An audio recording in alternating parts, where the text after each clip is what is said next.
What's up, everybody? This is Jose from Sun Life. Welcome to my channel.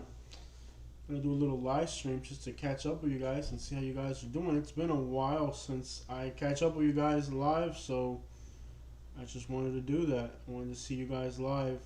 I hope I'm live. Am I live? Let's see here. I'm live. We just gotta turn this. I think we're live. Yep. Not sure why my own live stream's not showing up on my own news feed. It usually does. Let's see if it's live here. Yep, we're on. What's up, everybody? All right, cool. We got 6 people watching. Say what's up to me, and I'll say what's up to you. All right, so today we're gonna look at some real estate. There's a lot of things I want to do as far as road trips go, but I see it's just really hard being on the road. I don't know if you guys realize that. Like, being on the road, it sucks. I love road tripping, but I really I would be on the road trip like every single day if it were up to me. I really would. It's just I just think that while it's fun being on the road, it's hard being on the road too. I want to go to Kentucky, Tennessee. I want to do a lot of things. Yo, what's up? Chicago, Illinois, Chirac, in the cold streets of Chirac. You know, I was reading something recently that kind of caught me off guard. Did you guys know that Jackson, Mississippi, I was just there, a month or two ago? Jackson, Mississippi is actually 3 times higher murder rate than Chicago as a city, as a whole. Of course, Chicago's like 30 times bigger than Jackson, Mississippi. But the murder rate in Jackson, Mississippi is 3 times higher than that in Chicago and twice that of Philadelphia. So these little towns here in the South, they look quiet, but don't let them little towns in the South fool you. It's wild down here. I'm glad to be here with you guys. But yeah, the Chirac Savages are in the house today. Cold weather. You gotta be a savage just to live in Chicago. It's just the weather alone would make me lose it. But we're gonna look a little bit of real estate and just kind of catch up with you guys. It's been a while. Do you have classes? No, we do Zoom meetings is what we do. So I just got on my Zoom meeting. We got the cold weather Chirac Savages in the house. Yeah, buddy. So I want to look at some real estate and kind of plan out what my next trip's gonna be. I'll tell you what I want to do. I want to go to this place called Harlan, Kentucky. It's on the eastern side of Kentucky. So we're here in Montgomery, and we would have to drive. Let's put this. We're in Montgomery right here, so we go up 65 through Chattanooga, all the way through Tennessee, and then eventually we would get into Kentucky. And there's a lot of little towns here in Kentucky that are very. I mean, this is a really hilly terrain, and as you guys know, the first thing that comes to my mind is those hilly roads make me sick here in Alabama. And it's a lot hillier in Kentucky, so I would have to take it really slow. But I want to get up in here. Just got to prepare myself for a road trip that long. But I want to do all these little country towns in Kentucky that are supposed to be... even like Virginia comes right up to there. Interesting. But there's a lot of little towns there. Not like any of you guys would want to move to any of these places. But you know what caught me off guard? Like, here's Middlesboro, Kentucky. You would think it'd be cheaper. You would think, right? In theory, you'd think it'd be cheaper to live there than anywhere else in the country because it's kind of see, when they make roads there, they have to kind of cut the mountains to make the roads. It's really hilly. You would think, like this little town in Kentucky. I mean, it sucks. Just driving to this town's gotta suck with all those hilly roads.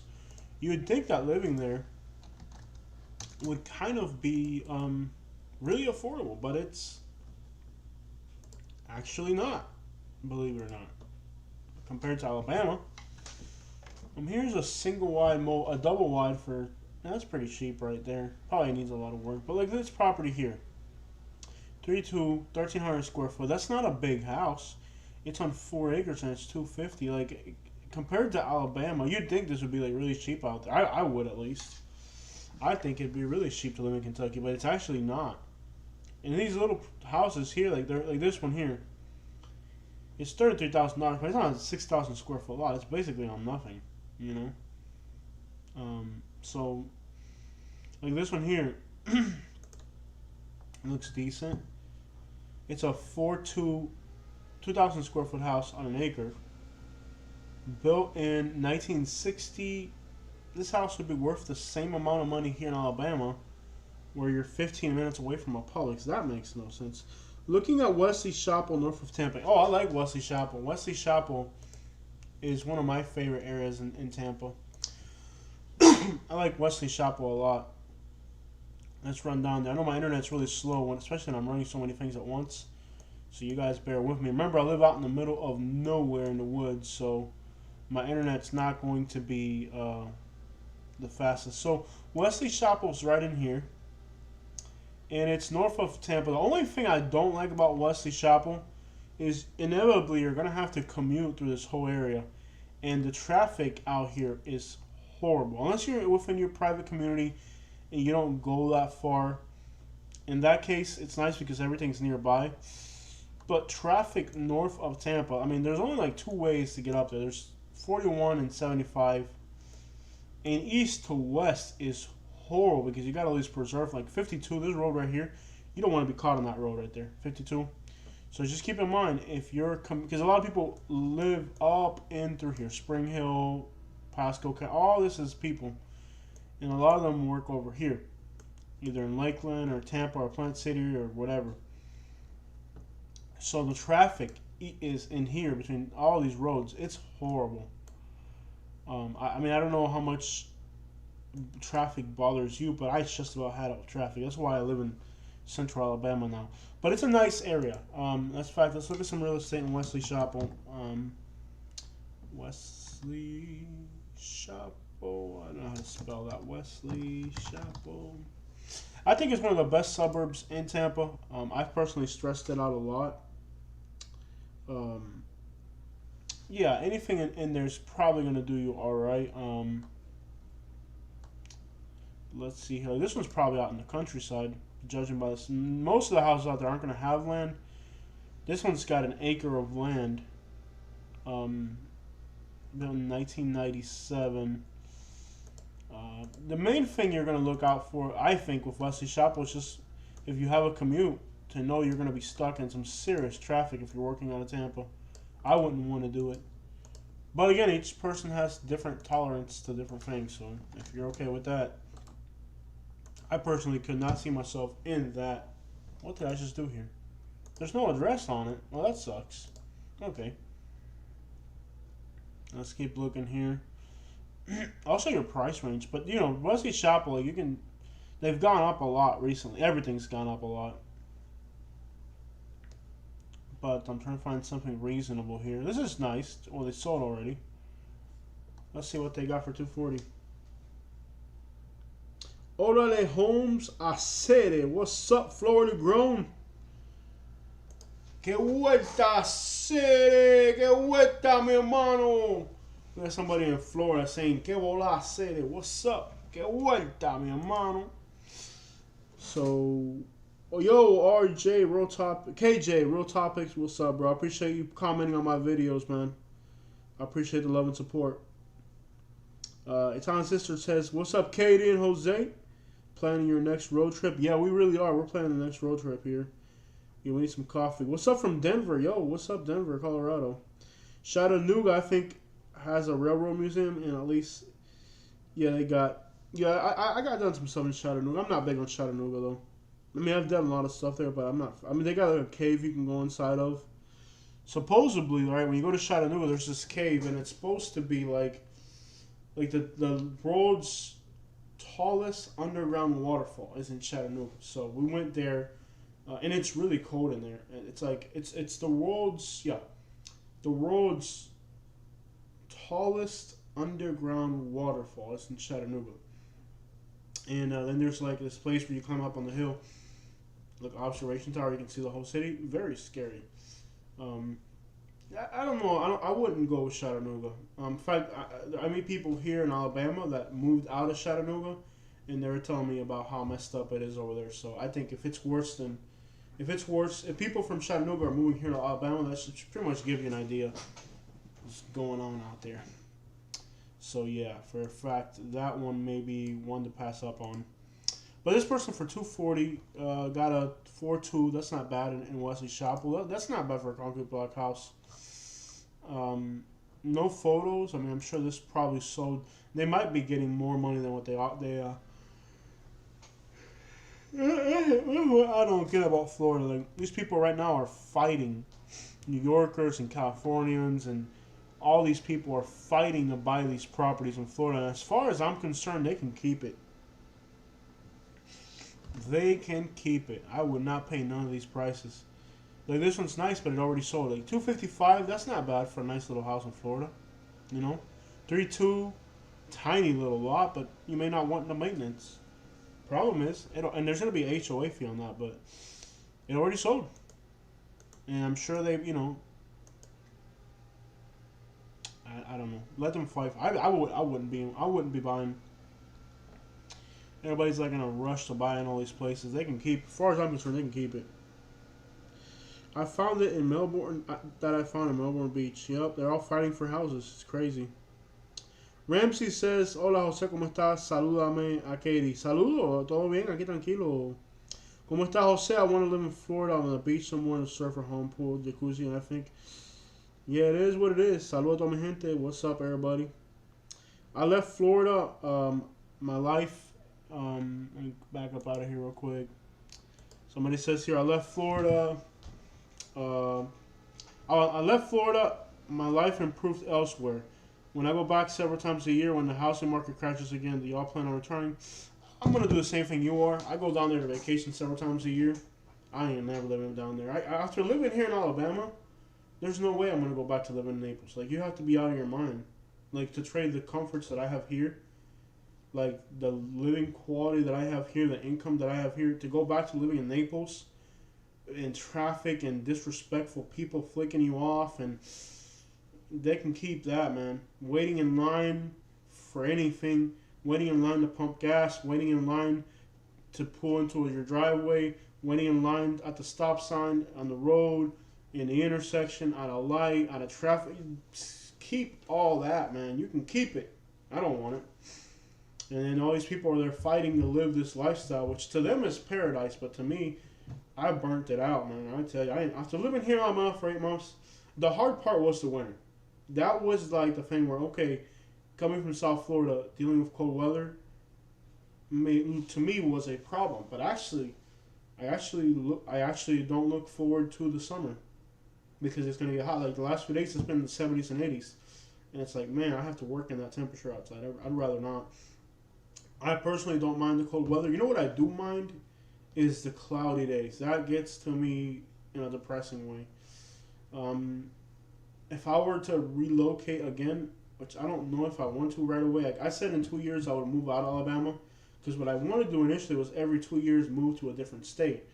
But dude, we've been here for 8 months already, and we still haven't been able to cover all of Alabama. So, I mean, if we've been here for 8 months, and in 8 months we haven't even covered we haven't even done New York. We haven't touched Louisiana yet, which is 4 hours away. We haven't touched like a quarter of North Florida. We haven't done all of we haven't done Allenstown, we haven't done Decatur, we haven't done Florence, Muscle Shoals. We haven't done we haven't even we've seen in 8 months here, hitting the road 3 times a week. We've only seen a quarter of Alabama. So I don't know if in 2 years, I thought by 2 years I would have already burnt out Alabama. That's my mistake, was to think that I was just going to burn out Alabama. A lot of my subscribers, when I first came here, dude, you're going to burn out Alabama in no time. We've been here 8 months, and we still haven't burnt it out. So it doesn't seem like that's going to happen right away. I don't know. I kind of like it here, too.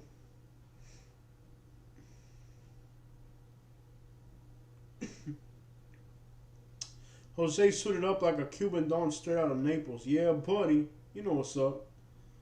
You sound like you're from New York. I wouldn't doubt it, man. I've been in Florida so long that I sound like I'm from New York.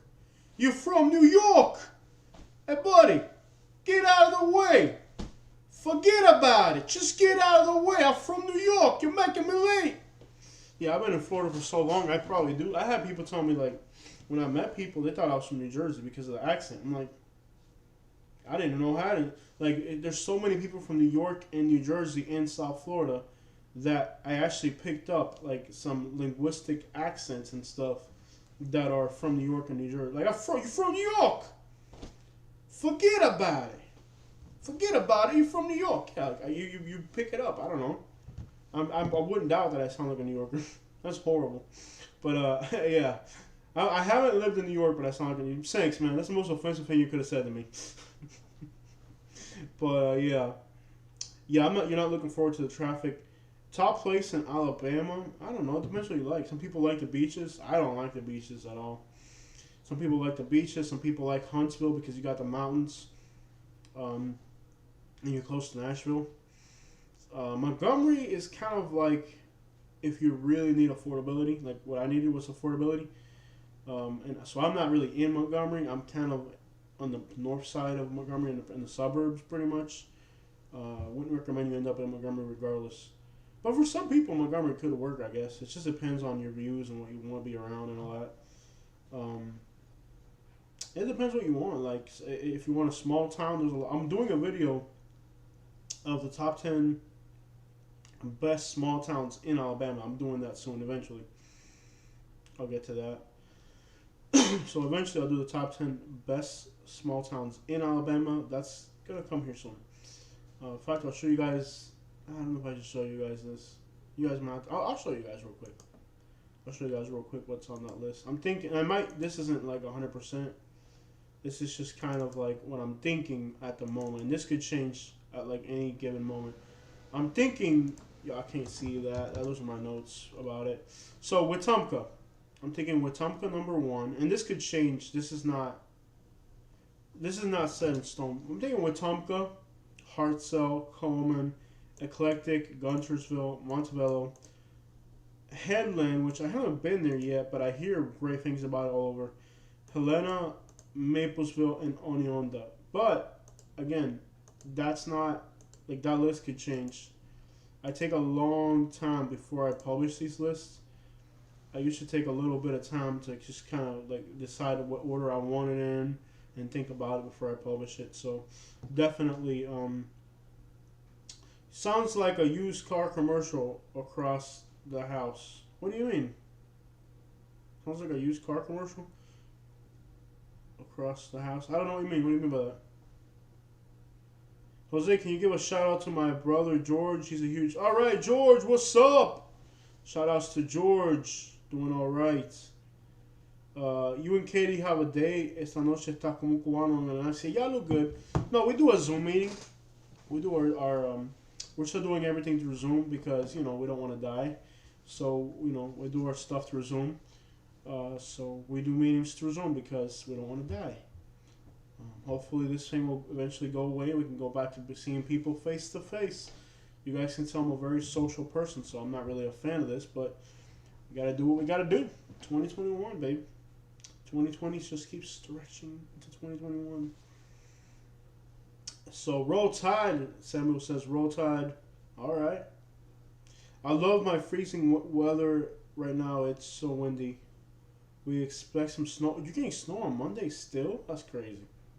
See, I couldn't do that. That's too much. Like we already winter's over in Alabama. Like we got some nights in the 40s, which I don't even feel like 40s to me don't feel bad. I actually enjoy it. Like I'd sit on the front porch. Oh yeah, talk to my dad on the phone for a little bit. All that good stuff. I'm in Florida. Left. You're from Florida. You left in 2016. Yep. That was the right time to leave Florida. Since 2016, it ain't gone in the right direction.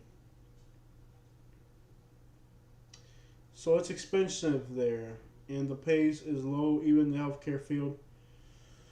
Yeah, Florida's starting to make absolutely no sense. I mean, it's become like not like quite like a New York or California yet, but it's on its way to becoming that. And the people that move to Florida, I just want to warn people because a lot of people, they don't get it. Like, they think it's like any other state. It's not. Like, there's no industry in Florida at all. I mean, all there is tourism, and that's it, So I try to warn people. It's not what you think it is. Jose, what's the video named where you threw stuff in your truck and argued with the old guy? There was a clip in 10 Things to Know About Florida. Yeah.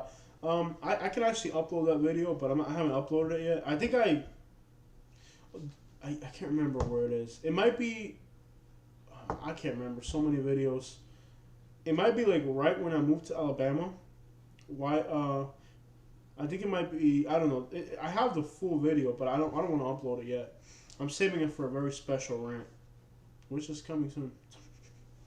I'm saving that for a rant. It snows well into April regularly in Wisconsin. Yeah, I couldn't do that. That's just too much. Yeah, I couldn't do that. No, Alabama, the winter's pretty much over, and it's not. It wasn't bad at all. I mean, when it got there was 1 week where it was like in the 20s every day. Hop into Florida for a week and see my dad. In fact, I'm thinking about seeing my dad. I'm just waiting for some things to play out. I want to get back into Florida and see my dad. That's really all I care about.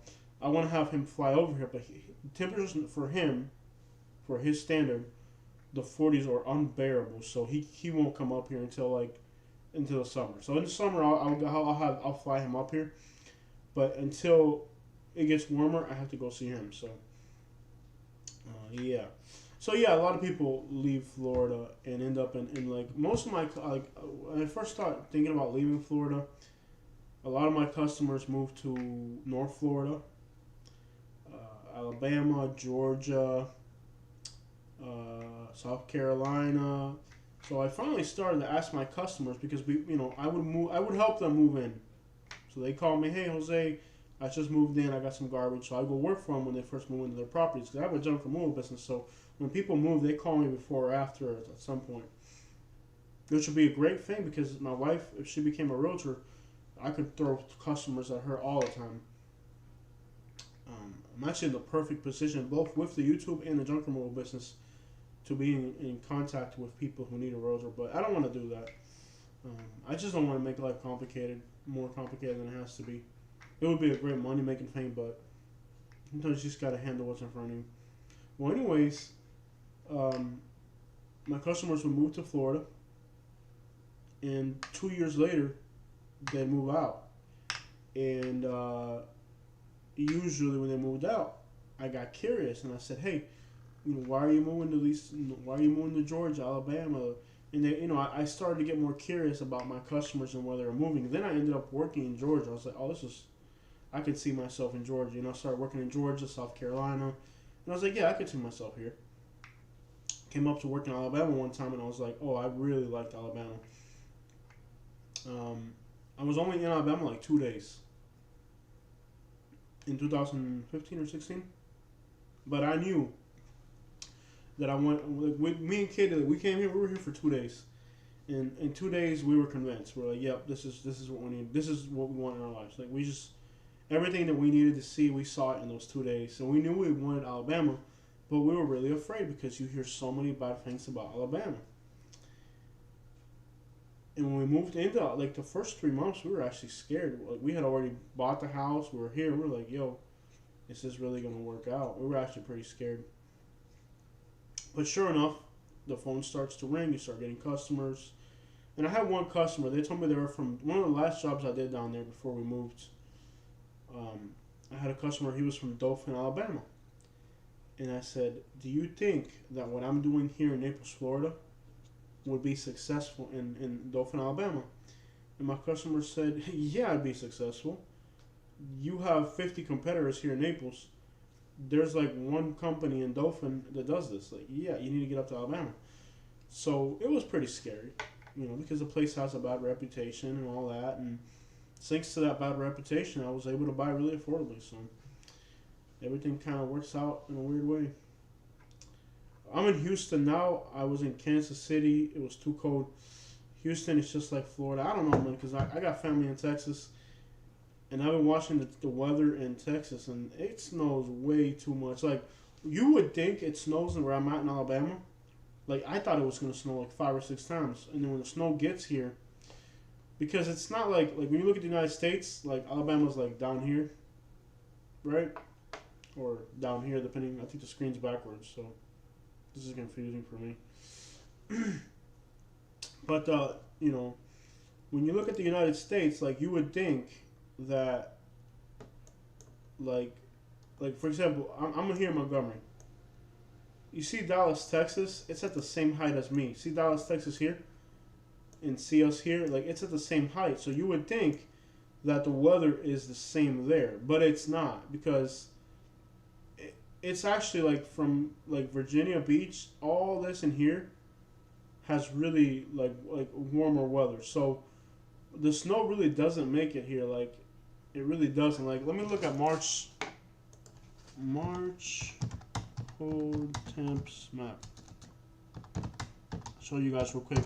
So, like, even though Dallas, Texas is kind of at the same height as me, they get down in, like, they got down to 5 degrees this year in Dallas, Texas. Where we are, the lowest temperature we saw here was 19 degrees. So, let me just find a map here that kind of illustrates what I'm saying as far as the temperatures. Let's say February. Or let's say January instead. Let's do that. January. Here we go. Where is it? Lows. Give me a second, guys. Just so you guys can kind of see this on a map. It'll make more sense. No, I can't believe none of these maps illustrate this properly. This one kind of illustrates it right here. No, it kind of illustrates it. Like, you see, like, yeah, this does it right there.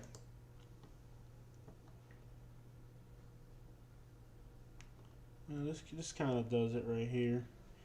Alright, so you can kind of see here how, see how, like, like South Carolina, Georgia, and Alabama, see this yellow here? It's not even. Like Dallas, Texas is up here, so they get into the 50s. You can kind of tell that this area, like South Carolina, Georgia, Alabama, you know, even up in, like, North Carolina along the coast, it stays warmer. So once you get further inland, it gets a lot colder. So with that in mind, you know, it looks like it would snow. Like, you would think we would get snow here, but it hasn't really snowed. It hasn't been too bad. But Texas, on the other hand, all the time they're getting snow. So where I'm at, the snow, it looks like the snow's going to get to me because, you know, you see that cold front coming out? It's going to get us. But by the time it gets to me, it turns into rain. So it really hasn't happened yet. Do you know of any nice suburbs in Houston? He's asking somebody who lives in Houston because I wouldn't happen to know. I know that on the north side of Houston is really nice. Like, right, the Woodlands is known to be one of the nicest areas. So, like, all up in here is supposed to be, like, really nice. The Woodlands, from what I hear, the Woodlands is really nice. Up here is supposed to be really nice. The Woodlands. I know that's really nice. Like, that's where all the big shopping and stuff. I know the south side of Houston, for the most part, is crap. So, all this in here is really hood stuff in here. And then, I think you got to get as far out as at least the Woodlands. So I'm gonna guess probably like out here somewhere might be good. You know, like in here, like Woodlands and all that. Let's check out the Woodlands. But I haven't gone to Houston. But I know the Woodlands is kind of like the fancy area there. Now you live in Houston, so if you're going to collaborate that. What's up, Hugo? Saludos, Hugo. ¿Cómo está? What would you guys later down the road consider visiting Phoenix metro area? I thought it was relocating. Possibly it's not very cloudy. I think eventually we will hit the road. Like, eventually I want to get to the point with this YouTube channel where I can, like, just fly to any state and see anything. But we're not nearly there. I mean, you guys realize that we're traveling, like, we're doing a lot. Like, this is like 30 hours, at least 30 or 40 hours a week to do all my YouTube stuff. And then I got my junk business, so I'm working even on Sundays. It's just incredible. It's overwhelming how much I'm doing. But eventually, I hope I can do that, something like that. I hope now at least once a month or twice a month I actually be able to do decent travels. We've been going good. I mean, and I'm dealing with a lot of health problems. My doctor hasn't really figured out what the crap is making my stomach wrong. They just want to do tests and tests and tests, and that's just about had it. I didn't even take my medicine today. I'm gonna try doing some natural remedy stuff, but I want to try to see if I get sick without my medicine, and sure enough, I feel like crap. But like recently, we went in and we did. So we did Pensacola 6 days ago. All right. So yesterday we did these, or the day before we did these. This is like Birmingham area. We went up there. This day we stayed home, so we did a night video in Montgomery just to do a video. That day I worked. 6 days ago we were in Pensacola. We did Pensacola, Pace, Milton, Bruton. The day before that was Millbrook. And then we went to Enterprise. That's a good distance. We did Troy the same day. We did Montgomery. We did Hartselle a week ago. That's almost to Tennessee. That's way up by north. A week ago we were in Nashville. We did Nashville. And we did Franklin, Tennessee, Columbia, Tennessee. We did Pulaski, Tennessee. We did Athens, Alabama, Madison, Alabama, Huntsville, Alabama, Albertville. We did a lot on that trip. Oneonta. We did Birmingham. We did Allgood, Birmingham. We did Fultondale. 2 weeks ago we were in Florida, and we did Lake Purdy 2 weeks ago, and we did Leeds 2 weeks ago. Lake Martin, Eclectic. Back to Florida. We were in Florida. So, like, in the last 2 weeks, we've done North Florida, South Florida, Nashville, Alabama, like, back to Pensacola. So, like, come on, y'all. I'm going as hard as I can for you guys. Like, I'm burning myself out. I'm trying really hard. That is a giant mosquito. I'm not even sure how I got in here. So, yeah, I mean, we're hitting the road hard. We're really going hard. Hey, what's up, Jose? And I still have customers here in the Montgomery area. The phone rings almost every single day.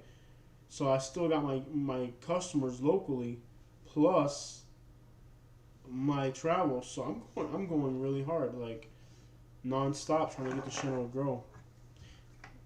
Hey buddy, what hotels do you guys usually stay? Hotels when we travel is a nightmare. I don't even want to get into this. I hate staying in hotels. Even the really nice ones are trashy and dirty, and a lot of hotels are using the world situation right now to their advantage, because you go to hotels now. I don't know if you guys have been traveling since the whole world went to crap, but they don't want to give you towels. They say, oh, because of COVID, we can't do it. Sometimes they don't have towels. Sometimes they don't clean the rooms. You're like, yo, these rooms are nasty. Oh, because of COVID, we're not allowed to have people clean the rooms. Like, really what they're doing is they fired half their employees, but they're still running these hotels. It's horrible. Like, I'm not even going to get into the specifics of it, but I had a horrible experience in Nashville, Tennessee when I stayed at the hotel there. They didn't run my card. Hotels were already bad, and because we travel a lot, we don't want to get bed bugs. We travel a lot. I can't stay at a $60 hotel. When you travel as much as I do, you can't be staying at $60. I gotta stay at least, when I go to a town, I try to find hotels at least $180. And I know that sounds ridiculous. If you don't travel a lot, you don't understand this.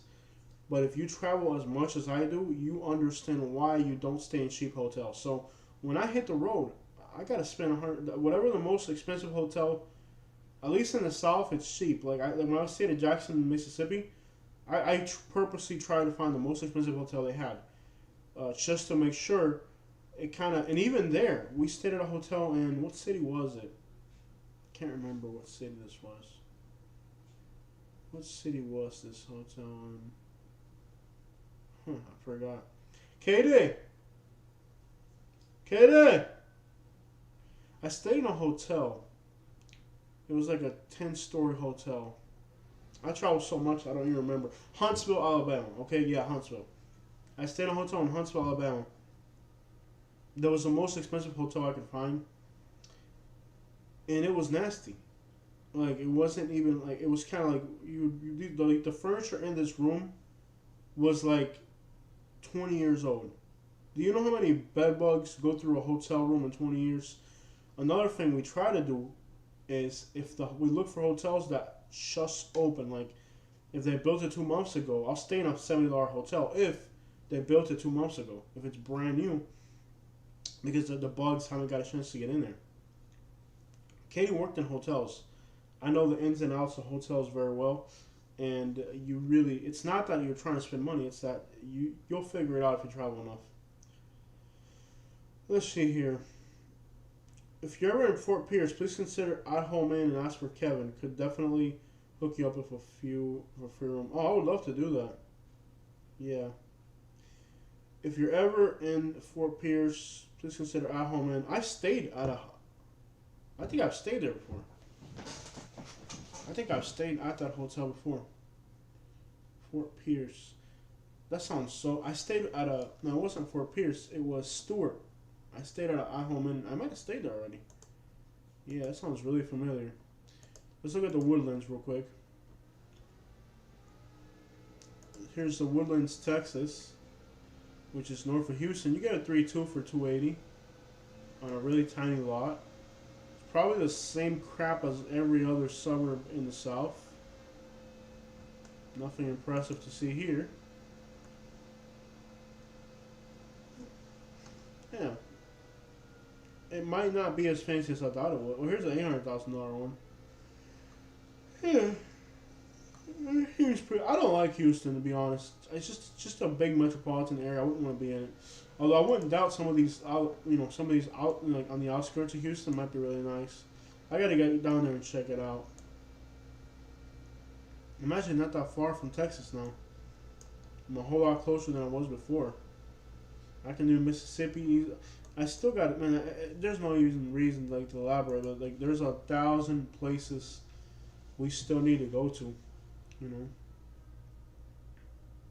I don't have a Patreon. What you can do is right here you can do the super chats on YouTube, or you can go to my main page.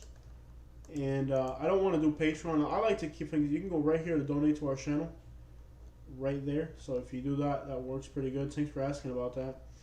But yeah, I don't do Patreon. I stick to what I know, which is YouTube. A lot of people tell me diversify into this and that. I mean, I'll keep it just for YouTube. It's like I'm just trying to master this one thing. And I don't do the free breakfast. My diet is usually more restrictive than that. Time for the RV life. Yeah, I'm thinking that it might be time for a little RV. The problem with RVs is that we drive so much. Katie couldn't drive. I can't have Katie driving with an RV behind us. Even she's just not good enough driver for that.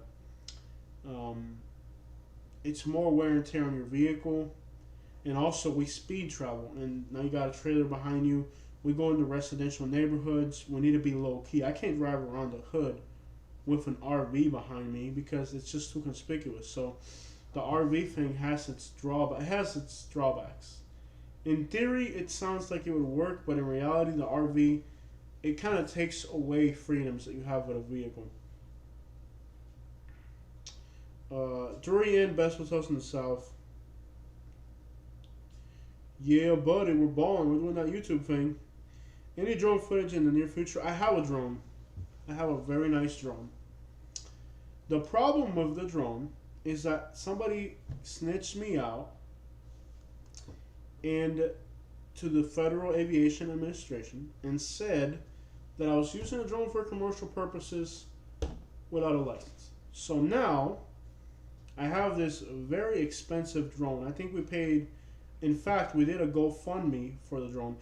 We should do another GoFundMe. I think it's been more than a year since it's been at least it's been more than a year since we did a GoFundMe. I don't want to do more than one GoFundMe a year because I don't want to seem thirsty, you know. But every time you do stuff like that, it kind of scares your subscribers. But we did a GoFundMe about a year ago, and we bought this $1,400 drone for our channel. Excuse me. The drone's sitting there. I can use it recreationally. Can't use it commercially. I'm waiting to go into, I think in Auburn, Alabama. I gotta get the Part 108 license.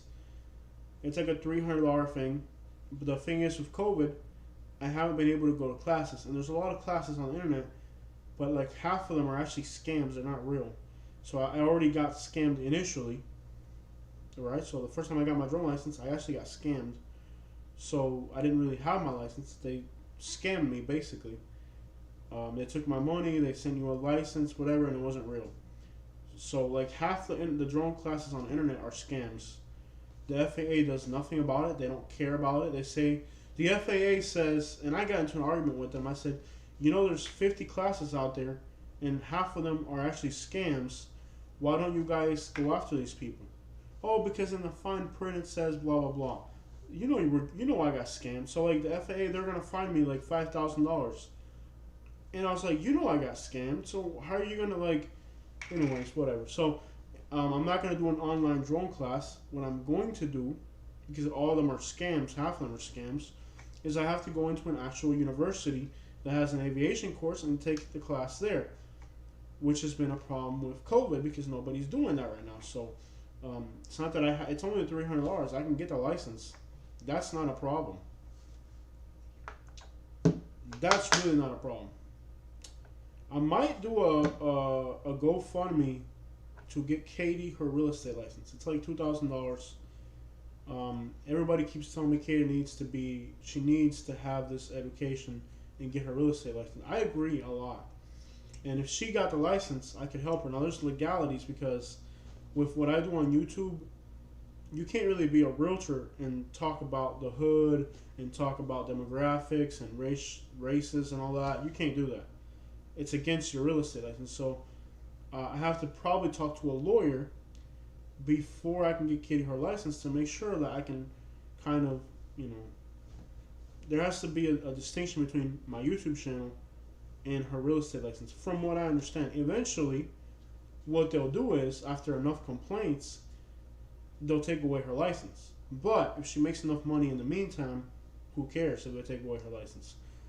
And it may not be a problem where they can take it away. It would have to go into a hearing or something. I don't know how it works. I basically need to do it. I need to talk to a lawyer first and figure that out. But I thought about doing a GoFundMe for Katie's real estate license because it's about $2,000. And it's an important thing, but I have 1,000 other important things I need to do.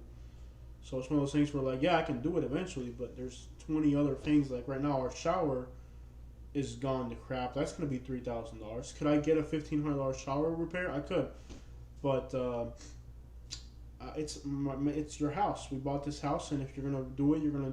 It's a real estate investment. I got to go all the way to like $3,000. So like, there's 1,000 different things. And every time I go on one of these road trips, they're not cheap either. So it's just a balance between like all the things we want to do, need to do. So I might throw a GoFundMe out there in the future. It might be to get Katie her real estate license. I thought about that because she's got the time to do it. It's just there's about a $1,200 fee and then a bunch of fees. It's like $2,400. Excuse me. When you take the real estate class in Alabama, they don't tell you how much it costs to be a realtor. But I got the realtor that sold my house. I called the realtor that sold me my house and I was like, hey, so what does it actually take to be a realtor in Alabama? And he says, well, you this and that. You need about $2,400. So yeah, but I don't like Patreon. I think eventually, like at first we got a lot of support. But as our YouTube channel grows, people feel like we're making money off YouTube, so they're not as inclined to support. But that's not true. Every dollar, like we make the best out of every second and every day, every gas tank we fill up. So even if you can only support in a small way, it makes a difference. But I'm not big on Patreon. I mean, like I said, those are two ways you can help: is super chat during a live stream, or the donations thing. YouTube gets complicated, and I don't want to diversify into all these things. I like YouTube. I'm not going to tell you it's perfect. There's some things about being a YouTuber that are frustrating. Like, I wish that I could have my taxes deducted from my YouTube as they pay me. At the end of the year, you rack up a huge tax bill. It's just, there's a lot of things about the way YouTube's set up. You can't use your YouTube as income. If you're buying a house, if you're buying a car, you can't use your YouTube as income. Right? So, the IRS taxes they'll tax it like income, but you can't use it as income, and I think that's wrong. I think YouTube it doesn't benefit you. It's kind of like being a busboy or a waitress at a restaurant. You're working for tips, you get the money, but you don't own the restaurant. You're just kind of a pawn in the middle somewhere. I don't like it too much. I don't like the whole setup too much. And everybody wants to be a YouTuber nowadays. It's like, every person I meet tells me how they want to be a YouTuber. I'm just like, I'm gonna lose my job here. It's gonna be a lot more competitive, but it's good. It means that in the long run, I'll have a job with this YouTube thing going on here. But in the short run, all right. So, anyways, remember when you lost your drone in the ocean? Oh, that was so painful. Can you imagine watching a $1,400 drone? Because we bought one initially. I bought this drone for my YouTube channel, and then that's why we did the GoFundMe, because we lost it, during an accident. To watch $1,400 just disappear into the ocean, but out of nowhere, I was flying the drone, and out of nowhere, 14-mile-per-hour wind gust came head on. This drone I could have landed it on an island, but then I would have had to get the drone on the island. And by the time I got to the island with a boat, somebody could have stole it or whatever. I don't know. Don't even remind me of that, man. That was painful. What are your thoughts on we don't talk about politics. Joseph, we don't talk about politics on the channel. The world is divided enough as is. So for us to start talking about politics, so we don't do politics here. Oh, they want that money, yeah. And let me tell you something, Derek. Let me tell you something about those federal aviation people. We're not talking $500 fines. We're talking $5,000 to $20,000 fines. So if you have a problem with the federal aviation people, they're not coming at you easy. They're coming at you with a $20,000 fine. So don't think you're gonna play with those people. I think one of the things that saved me with the FAA, luckily, I don't know how, somehow. Hey, papi, estoy en vivo. ¿Te puedes matar como en 20 minutos? Right. He hung up on me. So, the FAA people, the only thing that saved me was they put an investigator on me, because they have a real investigator. When I had that problem, somebody snitched me out. It was right after the GoFundMe, so it's somebody who, it was a hater, no doubt about it. I've been using this drone for months. Do you know how many YouTubers use drones for their videos, and the FAA doesn't bother them? The only reason somebody snitched me out was because we did the GoFundMe, and we bought this drone with the GoFundMe, and some hater got mad and snitched me out. 100% hater. There's hundreds of YouTubers, if not thousands of YouTubers, who have a drone for their videos, don't have the Part 108. Nobody says nothing to them, or Part 109, whatever the crap. Nobody says anything to them. The reason they came after me was because a hater snitched me out, and the only thing that saved me was that the investigator that they put on me happened to be a Cuban from Miami. So it was a black girl from Miami and a Cuban from Miami. Those were the investigators they put on me. And that week we did a video on they had to investigate my channel. And one of the events we went to that week was a place that was a lot of African Americans. So I guess the African American girl, she really liked the fact that I was doing that work, with the African American community. I went into a place in Miami, and she really liked the video. And the Cuban guy liked the fact that I was in Miami, because that week I had gone to Miami and I was eating Cuban food and sharing all our Cuban culture. So both of these investigators that they put on me were like, bro, we like your channel, we love what you're doing, we're supposed to give you a huge fine, we're gonna work with you because we like your channel, but you were supposed to get $5,000-$10,000, I don't know how many thousands of dollars in fines. I said, bro, I ain't got it. And then that was the same week, right? So when the investigator calls me, I'm like, bro, I just moved out of Naples. I'm in a hotel in Alabama.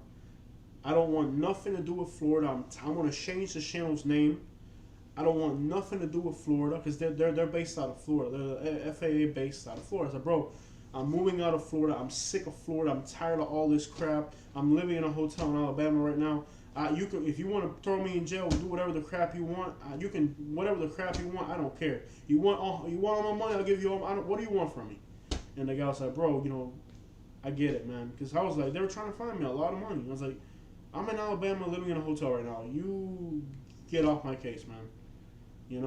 I had it with Naples. You're never gonna see me again. I'm never gonna fly a drone in Florida. I wish I knew. I told him I was never gonna go back to Florida and all that. I was mad. And yeah, I mean, I narrowly escaped thousands of dollars in fines. And the crazy thing was, I'm not gonna get into it. It just it doesn't work. So the drone is sitting in storage, and eventually, it is what it is. Let me read some of these comments real quick.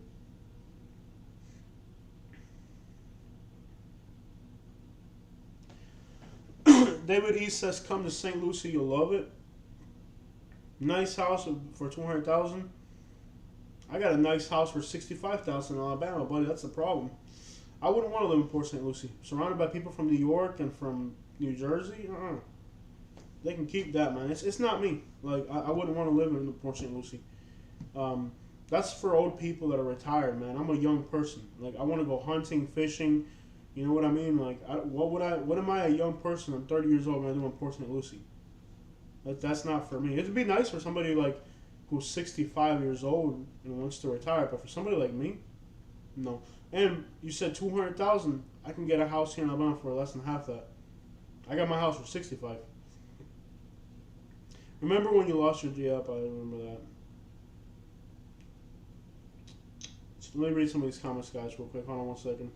Sorry, my bad. It's all good, man. No problem. I'm glad you asked, but I'm not gonna get into that here. So Joseph, I'm glad you asked, man. But yeah, we don't do politics, bro. Take care, Jose. Catch up with you next time. Thanks for the video's response. Yeah, I mean, I try to be the best I can. Derek's like made some funny faces. Did anyone else find the bottle? Not only did nobody find the bottle, nobody even tried to find the bottle, from what I understand. They don't care. Alabama does not care about anything. So I can't go out there and try to change the world. And, you know, you can try to change people's mindsets and stuff, but in this area here, people don't have the desire. But I did donate the money to somebody, so somebody did get that donation. I found somebody who really needed it in the community, and I was able to make a donation to somebody privately. But people here don't seem to care about picking up litter. It's pointless. There's a community called Redland outside of Wetumpka, and they have a Facebook group about cleaning up their community. They do a great job, but it's pretty much like, instead of people supporting me, there's actually people mad about it. So like that whole thing I did with the bottle, instead of people being happy that you're trying to start an initiative to clean up litter, there's people like, yo, we don't want people coming cleaning up our community because we don't want people from all neighborhoods coming here. Like, just stupid stuff like that. Like, okay, whatever. You know, I'm not going to live here forever.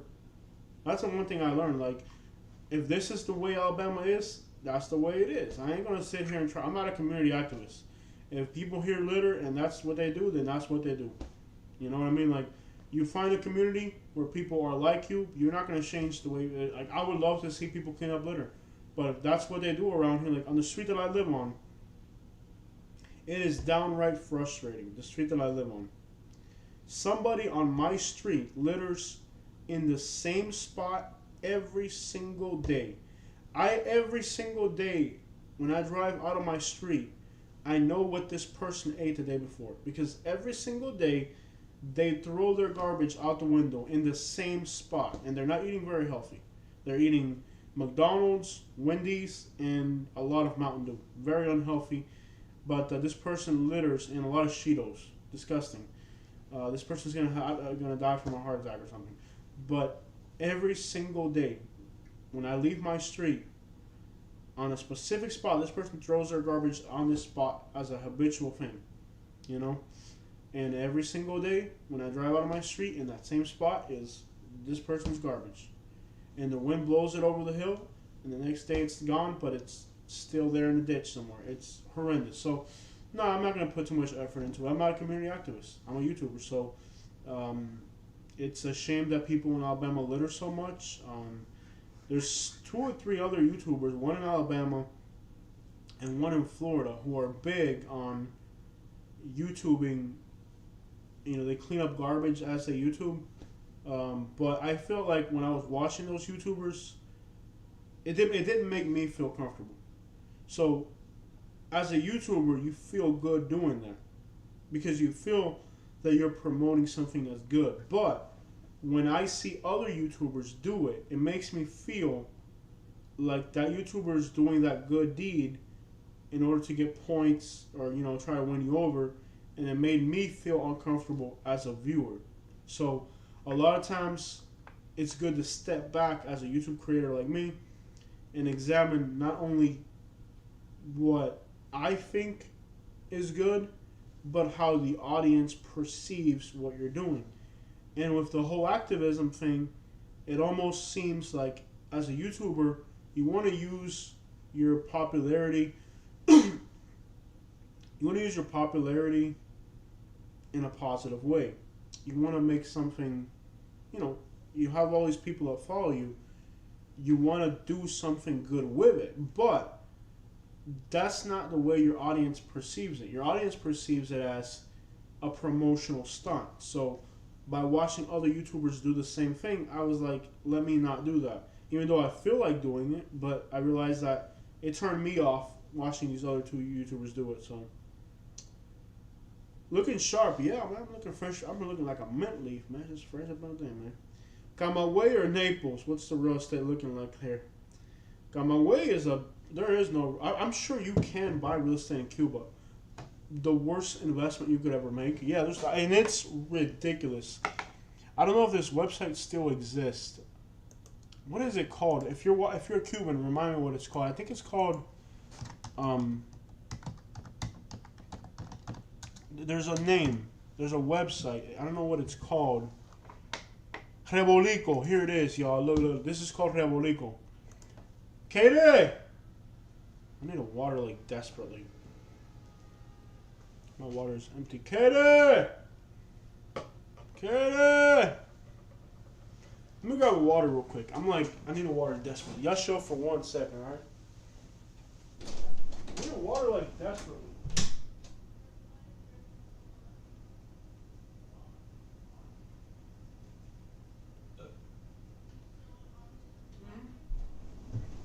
Yeah, I'm still alive. I need a water desperately. Sorry, guys. But check this out. This website, I don't know how this is still on the internet, but it's called Rebolico. And on Rebolico,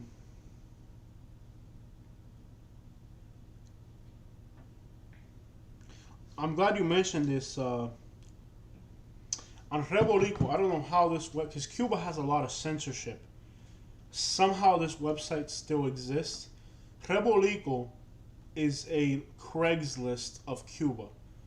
Now let me warn you, these prices are going to shock the crap out of you. One of the greatest things about the United States is how cheap everything is. For example, this is a GoPro. I can probably get this at a pawn shop for $100. I can buy it brand new for $249.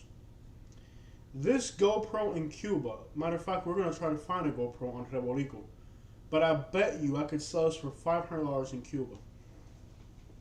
One of the greatest things about the United States is how affordable everything is. And people in the United States don't realize how expensive things are in poor countries. So you might think, oh, Cuba's a poor country. Cars are going to be... You have no idea. I'm going to take you guys on Rebolico and show you guys how expensive cars and houses are. We're going to look at Camagüey, the city that I'm from. And this is going to shock you. And these are neighborhoods where you think that people here in the United States think the hoods here are bad. Camagüey, Cuba, where I'm from, I know a guy, he did a scam. He had $100,000 cash. Okay? And he already owned a house in Cuba because he was a scammer. He did a scam and he got $100,000 cash. He already had a house, a 2-story house in Cuba. In a very bad neighborhood. But it was a nice house. So he moved back to Cuba with $100,000 cash. He thought he was going to retire. That's a lot of money in Cuba. So he thought he was set. The house had metal bars on the windows, camera system set up. Like, he had it he thought he was secure.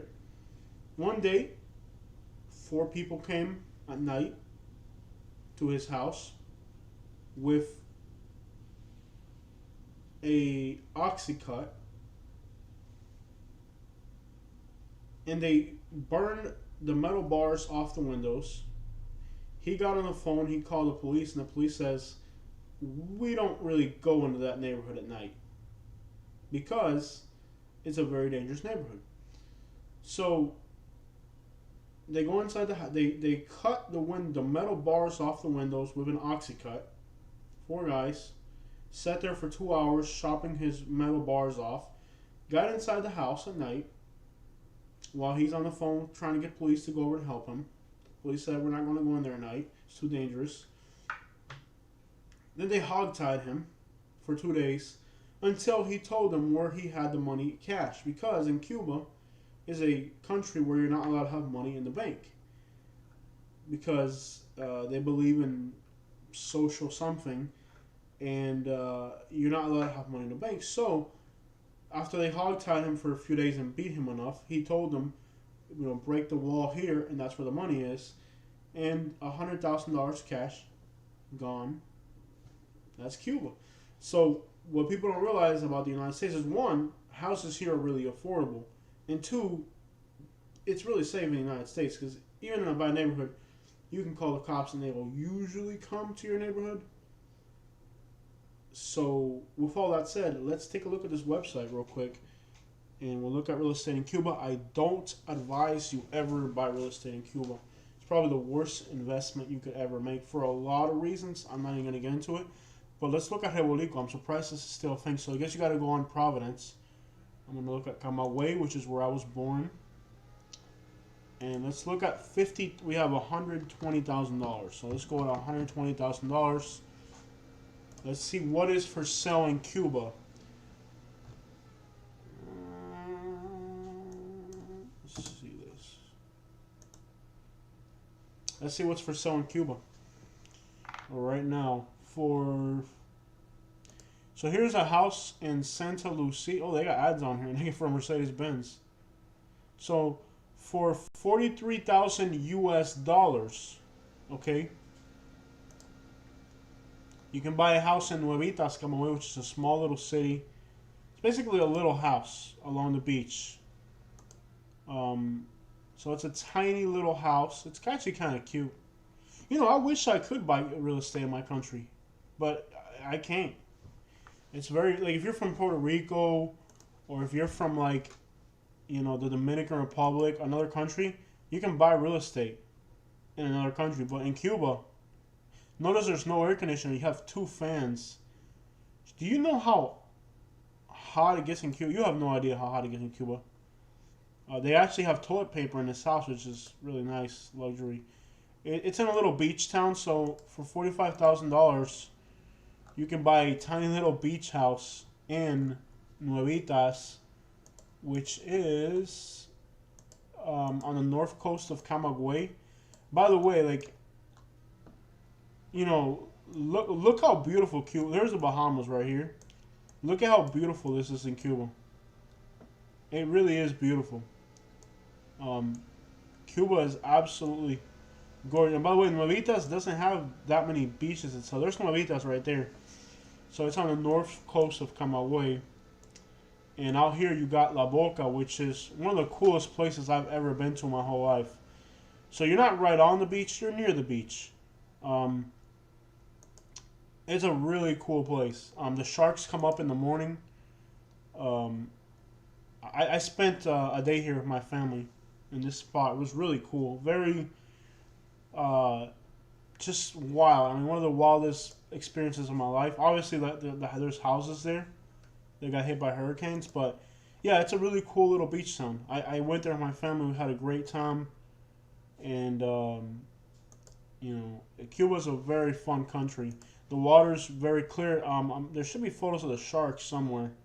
In the morning, you're not allowed to swim there in the morning because in the morning there's too many sharks. Big sharks. But, yeah, I mean, it's absolutely gorgeous water. I mean, just like you see in these photos.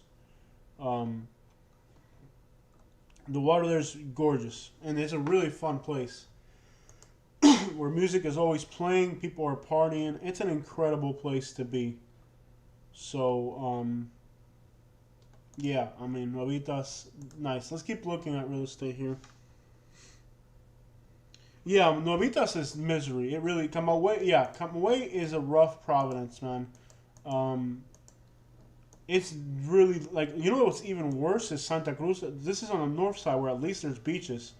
I got family on the south side of Camagüey facing Jamaica. This town's murder rate is so high, you have no idea.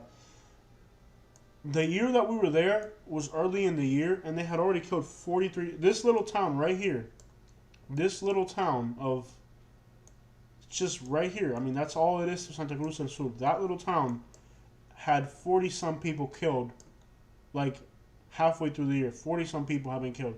It is absolutely horrible to live in these places. So let's go back and see some other parts of Camagüey. But yeah, there's nothing in Nuevitas. No, Havana's a big city. The stuff in Havana will blow your mind. Let me see if I can find a house just for 300,000. Venta de casa placa. There's a house for sale for $35,000. I love how they got commercials in here now. No photos though. You gotta have photos. Let me see. They gotta have photo.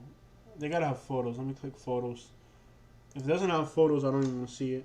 I like the old cars in Cuba. It's so cool, all those cars. Oh yeah, it's really cool, the old cars. But let me tell you, those cars are not cheap. Vendo apartamento. Let me see what we can find here. Apartment, casa. Here's for $90,000. 90,000 US dollars.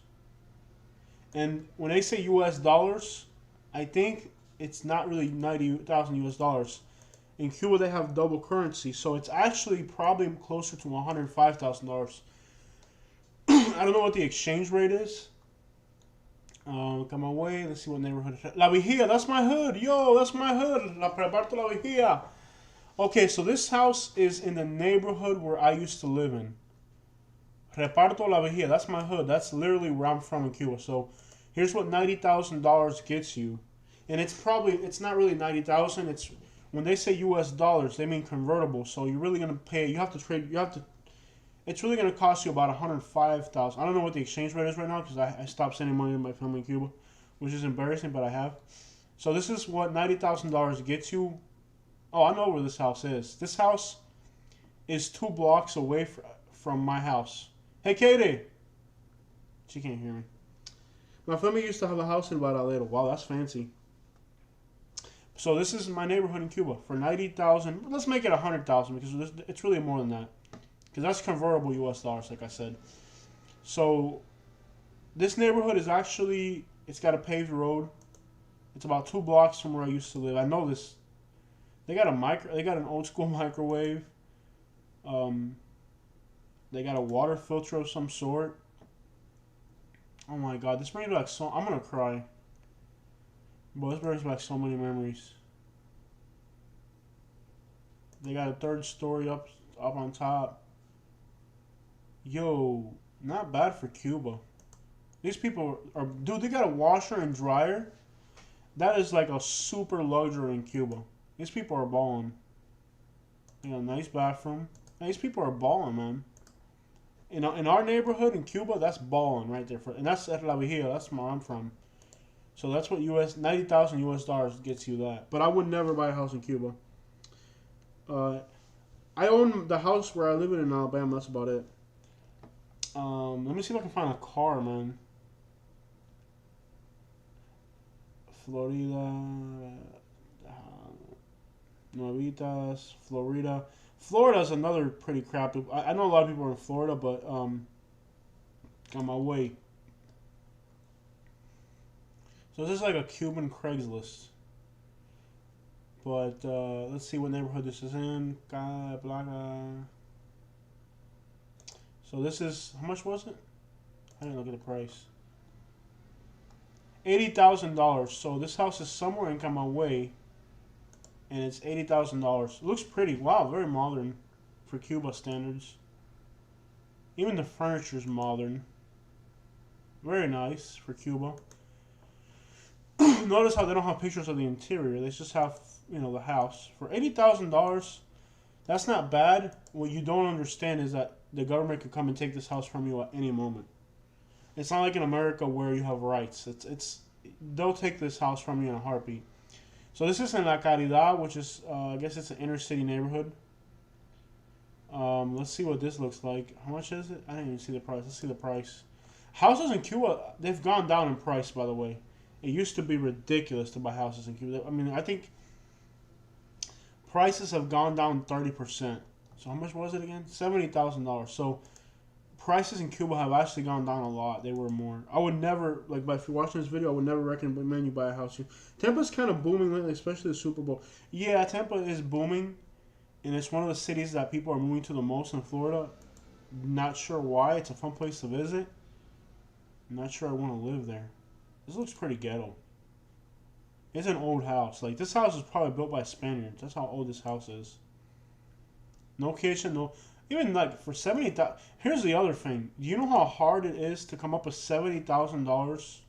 I know where this neighborhood is. I can already know where this is, yeah. Do you know how hard it is to... This house is old and ghetto.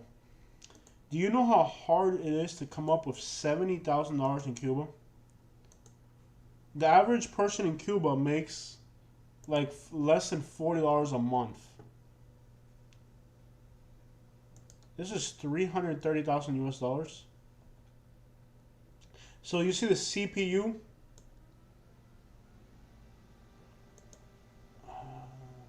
Do they have photos? They got one photo. 300,000 pesos. So I don't know. They're using CPU. So in Cuba you have several different currencies. So I'm not sure what they mean by that. How about we look for cars? Look at Havana. You guys want to look at Havana? Let's look at Havana. Now in Havana, they're gonna have fancy stuff, and the real estate prices in Havana are gonna be ridiculous. I would, again, if you're just tuning in, don't ever buy a house in Havana, Cuba. This is not something you want to do. But the government can take it away. Here's a mansion in Boca Ciega. So for 300,000 US dollars. And by the way, you can't really transfer money to somebody in Cuba. When you buy a $300,000 house in Cuba, you are literally throwing $300,000 in a book bag, and you get, what I'm saying? So you're literally, the photos are horrible. It's got air conditioner. They call it a mansion, but I don't really, it's nice, but I wouldn't call this a mansion. They call it a mansion, but that doesn't look like a mansion to me. Here's a 750,000. Wow, okay. So here's 750,000 US dollars. Now, again, in Cuba, I don't know how you would transfer the money to these people, because you would have to quite literally throw the money cash into a bag or wire it to somebody in another country, because you're not allowed to. Anyways, whatever. But anyway, that's Cuba. Don't ever buy a house there. I don't even think you're allowed to go to Cuba right now. It's just not the place to be. Let me see what I saved a few houses. I want to get going. I got some things I got to do, guys. I'm going to show you guys the houses that I saved real quick, and then we'll call it a day. Yeah, Florida doesn't have any beaches. The town of Florida. Better prices in North Coast. Yeah, those houses are only for people in the government. Yeah, exactly. Only somebody with government ties can pull that off in Cuba. There's no way that a regular working class person in Cuba is going to have $90,000 for a house. So, I saved a few houses. Some of these are odd. We're going to run through these real quick, and then we'll call it a day. This is in Shorter, Alabama. Now, Shorter is to the east of Montgomery. This is a weird property. It's got 5 bedrooms, 2 baths, and 7,800 square foot under air conditioner. This is for somebody who needs to start a business of some sort, and they need a lot of land or something. And it's 15 minutes from a Starbucks. So even though you are in Shorter, Alabama, you are 15 minutes from the east side of Montgomery, which has everything. So just understand that. I don't know if a bank will finance this, so you might have to be a cash buyer. But it's a massive. There's this house. No, there's a house, and it's really old and outdated and kind of depressing looking. It's really old. It looks really outdated. And then it's got a nice bathroom. So it's got a house in it somewhere, right? But then it's also got a nice little kitchen. But then it's got like a second story on top of the house, I guess. But then it's got this building. So there's the house, and then there's this building. So there's the house, there's this white building. So there's the house, the white building, and then there's like a garage looking thing, and then you have like a store. So like, it has like an old gas station in the front. So it could be a store, a house, and a storage. So for somebody who has and I guess this as well. So there's like 4 buildings on this property. So if you wanted to start a business or something, you know, like let's say you wanted to live at a store and have a business, like this would be great for what I do for junk removal. Because I could have a storefront, the house, and then a place to store stuff. This would actually work for somebody like me, you know. But I saved that because it's a very interesting property. Look at the price. Although I don't think a bank's going to finance this. You might, and it's got 2 acres. I think you're going to need cash money for this property. Because I don't know if a bank will finance whatever this whole combobulation of buildings are. Anyways, nonetheless, I saved it in case somebody... You want to leave Maine? Yeah. So this is a very interesting spot. Now the water's dirty in these photos. This is just outside of Clanton. We just did a video in Clanton. And it's kind of like a venue for weddings and stuff, but it's on a river. The water here is dirty because it's in the winter, but in the summertime, this water, I believe, gets very clear. But it's a house, and you can rent it out as a wedding venue. So this is a really good investment. You're talking about, it was built in 1920, so you got a historical structure on a river with almost 2.5 acres, and then you got like it's like 5,000 square feet, just about 4,500. So this is a very nice little wedding venue, or you know, to event center or something. But it's being sold, it's being marketed as a house, but it's more than just a house. So if you've ever wanted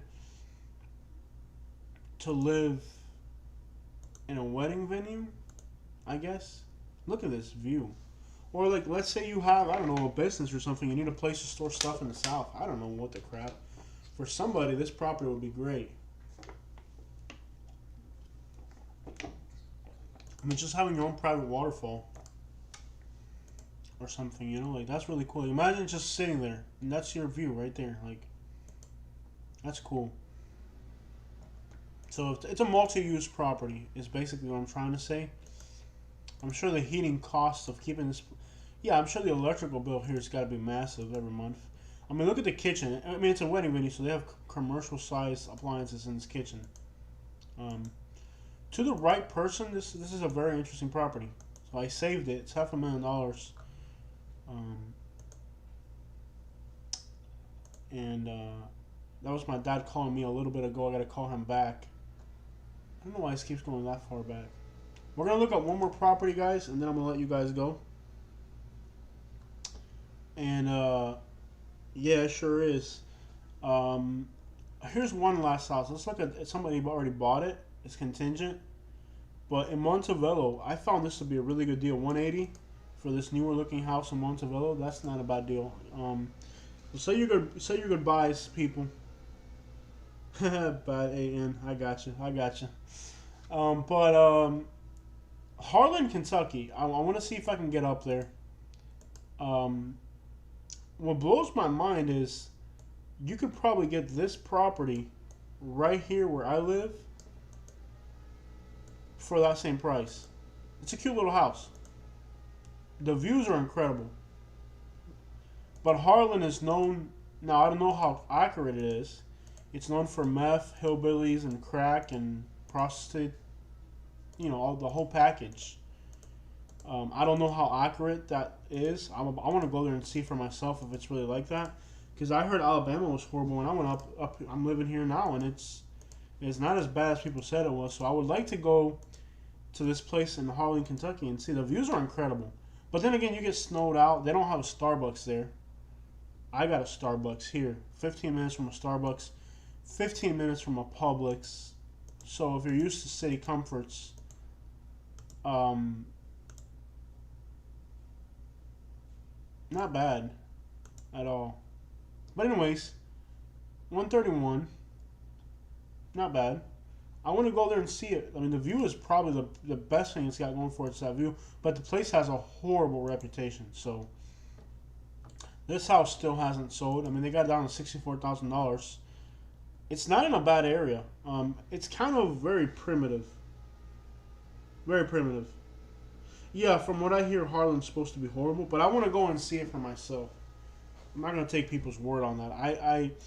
I've learned with Alabama that what people say on the internet and portray a place as, that doesn't exactly mean it's going to be like that. I mean, from what I've seen. So, we'll see. This is a very primitive place. Property still hasn't sold. It's been on the market for a while. I mean, it's outdated. It's in a really primitive neighborhood. I wouldn't mind living there. It's just for most people, this is too country. Get what I'm saying? Like, it's too backwards for most people. But for me, it'd be alright. What I don't like is it's a really old house, and they have two structures on the sides that were kind of built in a really weird way. Most people would say it's too primitive. But it's still in the market if somebody's looking for something like that. It's very country. It's like very backwoods. Like, I'm sure there's rebel flags in the neighborhood here. This one sold already. It's in Inverness. It had to sell. $100,000 for a little 3-2 in Inverness. Off the market in a heartbeat. I like getting a deal in real estate. I feel like I'm really cheap. Like, I have to get a deal with real estate. And to buy a house in Florida where it's competitive, this one's sold in detail. Wow, I can't believe it sold already. It's Contingent. Check it out, guys. 3-2 in detail sold. This was a nice little house. I was wondering if somebody would pay that kind of money for it, but apparently somebody did. I saved this one because it's got 10 acres. It's in Marion, Alabama. I haven't been to that town yet. I hear great things about it, and I hear horrible things about it. I'm gonna have to find out for myself. But it was built in 1834, and it's on 10 acres. So if you want a really neat historic property, and I'm sure you could probably get it furnished. I would try to buy this house furnished. I'd say I would buy it with everything in it. They might go for it. That's a very old house. They got some, furnished. I'd say, hey, you got to leave the tractors, everything. But anyways, very interesting property. And again, Marion's a town that I've heard great things about, and I've also heard bad things about. So until I go and see it myself, I won't really know. But it's a neat little property. Here's another one. They took it off the market. That's interesting. Western Kentucky overtook Eastern Kentucky in coal production. In 2013, people have been leaving Eastern Kentucky like crazy. Yeah. Oh, so everybody from Eastern Kentucky moved to Western. I used to live in Louisville. A cabin in the desert sounds great to me right about now. Yeah, I get it. So this is a 4.2 on an acre for $100,000. They took it off the market, so I don't know what happened there. 189.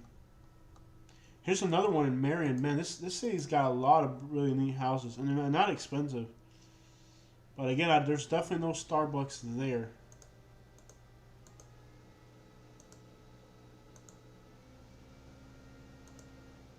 I feel so embarrassed by something that happened to me today. Let me tell you something. Like, I come from Naples. No, I can't get away from that, okay? Here in Alabama, people are very...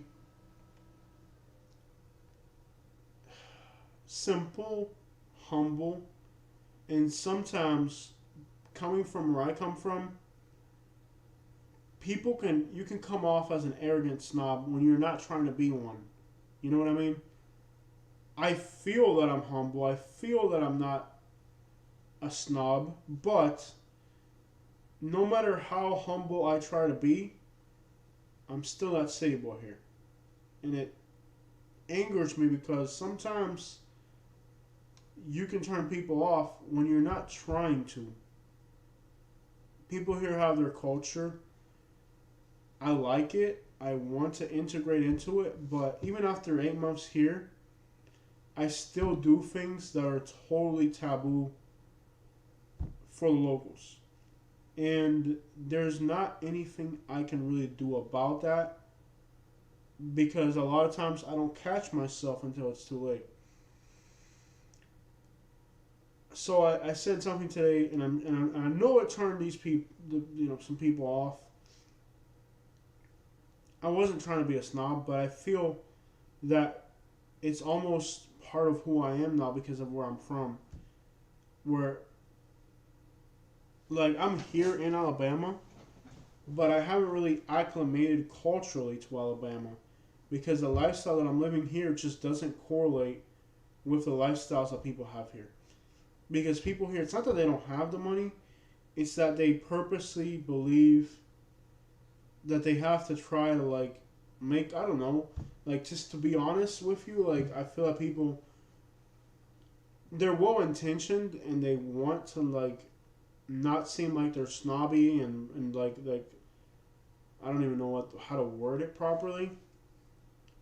But I feel like a lot of times people here in Alabama try, or it's not even that, it's just the way they are.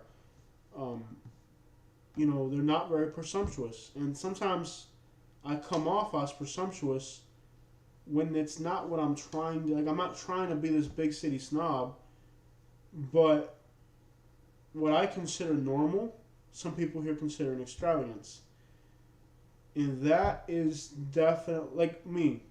And it's weird because in the same page, there's people here who have way more money too. So,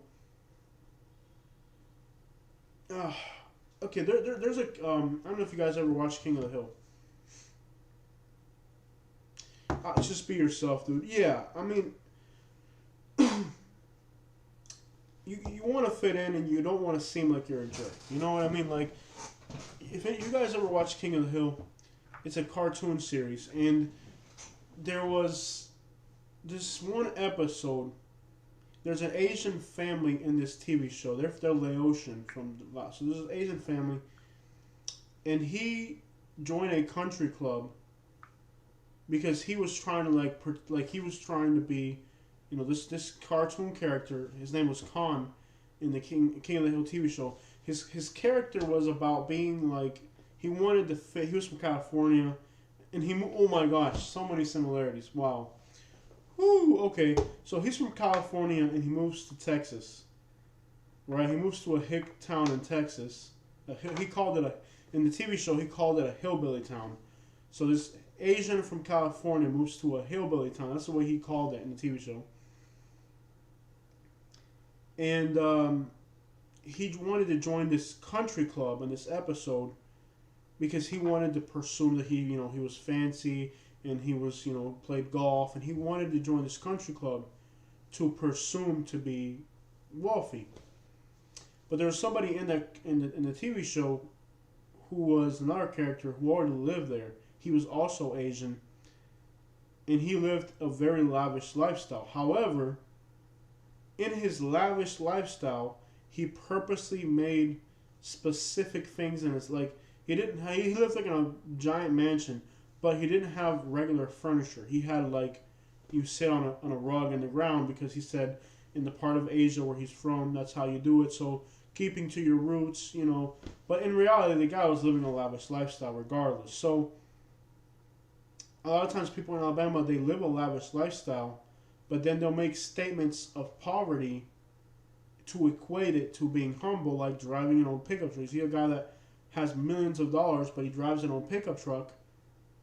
The guy's loaded. He lives an extravagant lifestyle, but you should see him driving an old truck because he wants to make a statement that he's poor because of his moral convictions. And at the end of that episode, Khan and his family decided exactly what you're saying right here, just to be yourself. Yeah, Khan was super jealous, exactly. But just like you're saying here, eventually at the end of that episode, he said, you know what, just be yourself. And that's exactly what I have to do, just be myself. It's not that I'm trying to be extravagant, but one, I'm used to the city life. I'm going to have Starbucks once in a while. I'm going to get my groceries at Publix. Those things are considered extravagance here by people who probably have more money than I do. And they might take little luxuries to themselves that you know, like, I just feel like there's a lot more money here than what you might drive through Alabama, like, all these people are broke and they're starving. Don't believe that one bit. There's more money in these woods than you could imagine. It takes a while to figure people out, basically. And I respect all that because I like humble people. I don't like presumptuousness.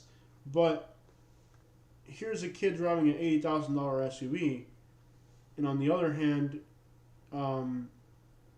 here's a millionaire driving around in a old beat up truck. It's very confusing to the outsider. Just so you know, Alabama, you're very confusing to understand. They like for it to be confused, and a lot of and that's not so much of an Alabama thing. That's a country thing. Because back in Cuba, my dad told me when I was little growing up in Cuba that a lot of in Cuba we have hillbillies too. Don't think that's just an American thing. We call them guajiros. Guajiro. We got hillbillies in Cuba too. People think that's just an American thing. Look, guajiros. That's a real thing, man. In fact, well, I guess means indigenous to somebody else. Here's a guajiro. We have hillbillies. Like, here's a Cuban hillbilly.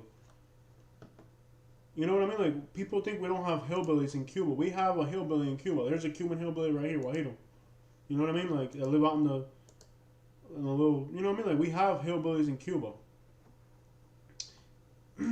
You know what I mean? Like, that's a thing in Cuba. A hillbilly, you know what I mean? Like, so here's photos of guajiro. So, we have hillbillies in Cuba. It's not just an American thing, you know what I mean? We have hillbillies in Cuba, cowboys. He's got his horse. You can tell he's in a small town, you know what I mean? And one thing that my dad told me about hillbillies in Cuba, guajiros, is that they'll look like they're starving. They'll have a lot of money. So it's not so much of an Alabama thing as it is kind of a country culture. You might call it conservative, but rural conservative, We have the same thing in Cuba where you see guajiros, people on the countryside, where you would think they're poor. You would think these people, they live out in the middle of the woods in a little shack. There's no way these people are loaded. Oh yeah, they're loaded. They are really loaded. And my dad told me since I was little, you see that old guy, with that little walk, he looks like he's starving. That guy's got more money than everybody here combined because he grows fruit from the ground and everybody else has to go work, but the farmer, he gets his money off the ground. You know what I mean? And in Cuba, you got fruit trees. And, like when you do agriculture, if you have vegetables, every year you got to plant your vegetables. But if you got fruit trees, once a fruit tree is established, it's going to fruit forever. So that's a lesson that I learned. Sometimes people in the city don't understand that people in the countryside, they do have a lot of money. You just can't see it. So for one, the money's there, but then on the other side, the people that have the money are trying to cover it up. They're driving their own truck, and I'm not with that. I don't need to cover up anything. I don't need any. What do I need to cover up? I pay taxes. I make money. I pay taxes, and I'm on YouTube. Everybody knows my business. So at the end of the day, why do I need to play this role like I'm some type of peasant or something when I'm not?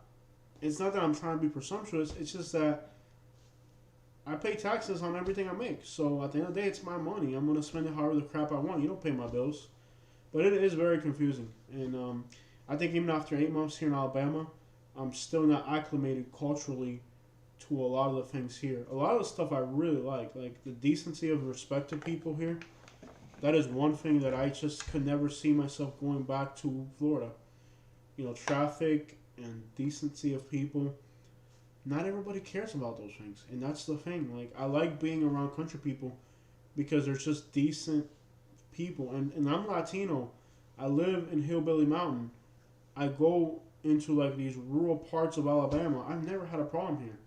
Like that's all a lie. Like people here are so decent. Actually, the more rural, the more backwards they are, the better they are. In my opinion, and the people that I've met here in Alabama, the more backwoods and more rural the place is, the more I like it personally, from my personal standpoint, because I feel like people are more genuine.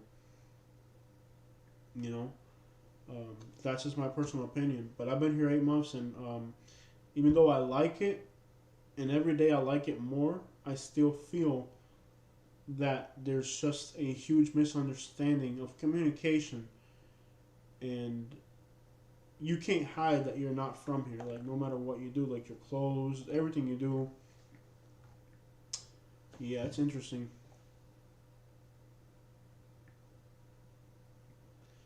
Self-reliance and being left alone are important. Yeah, exactly. Being left alone. So, I come from South Florida. That's a good point you make out there. You know, I come from a place where people are very social. You got New Yorkers, you got people from Florida, you got Caribbean people, Cubans, Dominicans, Puerto Ricans. So Florida, you have to politic socially, and here in Alabama, you don't do that. So people here are very to themselves, and I like that also.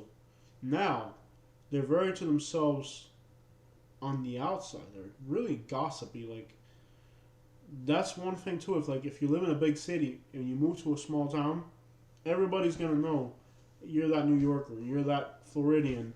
You know, he thinks his crap don't stink, and you know he thinks he's better than us because he's got money. You're gonna run into that everywhere you go. Not just Alabama, Florida, Kentucky, Tennessee, Texas.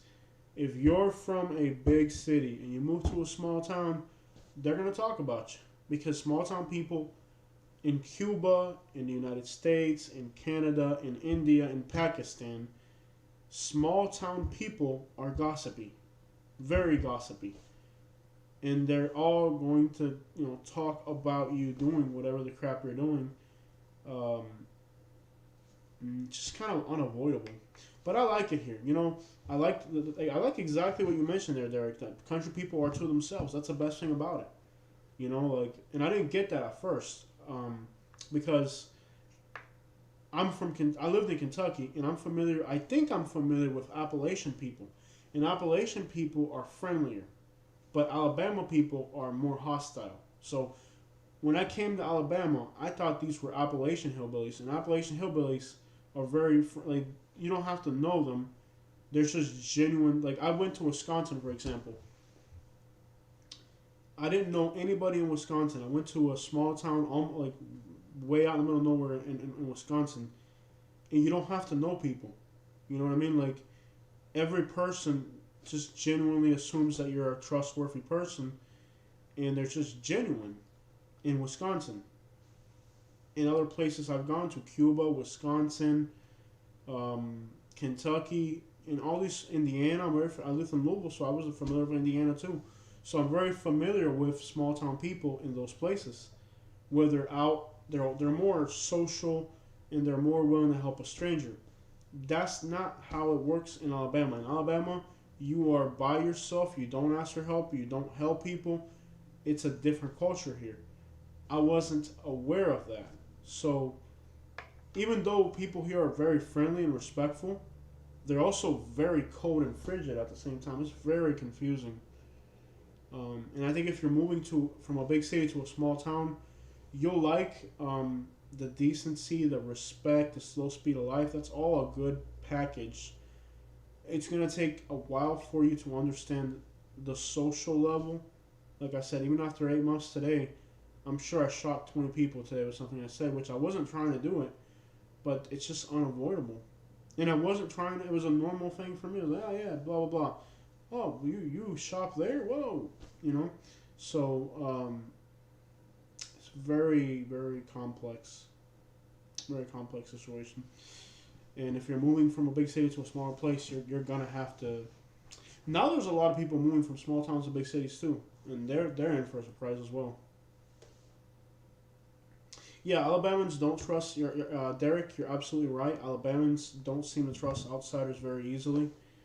Um, I'm not sure what it's about, but that's definitely the case. Um, and it's not like that everywhere. I mean, I went to Wisconsin, and I felt like it was just a whole different experience. Appalachian hillbillies, they're awesome. Like you go up to the Appalachian Mountains, and them people, they'll take their shirt off their back to help you, but that's not what's going on here in Alabama. Here in Alabama, people are great. They're amazing. I mean, I love it here. I don't think I'd move. I'm not saying I don't like it. I'm just saying it's not what you expect. It's different. I like it here. I don't see me. Excuse me. Initially we talked about for the YouTube channel. Every 2 years I would get up and move, but man, I've not just Alabama as a whole, but where I landed, it's got some incredibly good things. It's got some incredibly bad things also. One of them is we talked about litter. People can be very hostile to outsiders. There's a lot of bad things about where I live. It's not all perfect, but there's so many good things about the specific place where I live. It's probably the most respectful place in all of Alabama that I've probably in the whole. I don't know if there's anywhere in the country where respect is as important as it is here, and I love that. I mean, I love that a man's gotta have word and like you can't flick people off and like the respect aspect of this place and the decency of people here is so superior to anything I've seen anywhere else that it almost makes you like no place is perfect. You're gonna have pros and cons. You know what I mean? Yeah. But yeah, I don't think I'm going to move from this place. I do need to make changes. Is what I'm saying. I need to learn more about how I should behave here because I don't want to be that big city snob. I want to be the best Alabamian that I can, I guess. Northeast Alabama. I recently moved to Reno. Nevada. Native Nevadans are very friendly and helpful people. That's the thing. I wouldn't expect that, especially in Reno, because but see that might be your perspective coming from somewhere else too. It depends where you're coming from before. I'm Hispanic too. I see Florida changing and not so much for the better. Yeah, man. Let me tell you, I am not proud of what Florida's become. It's crazy how crappy Florida's got.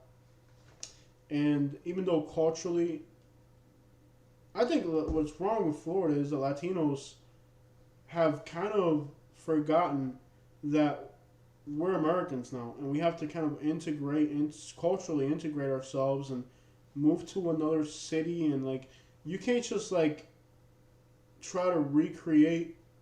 I don't know. It's just like a lot of Latino people just don't want to think outside the box culturally. Like they want to stick to their own.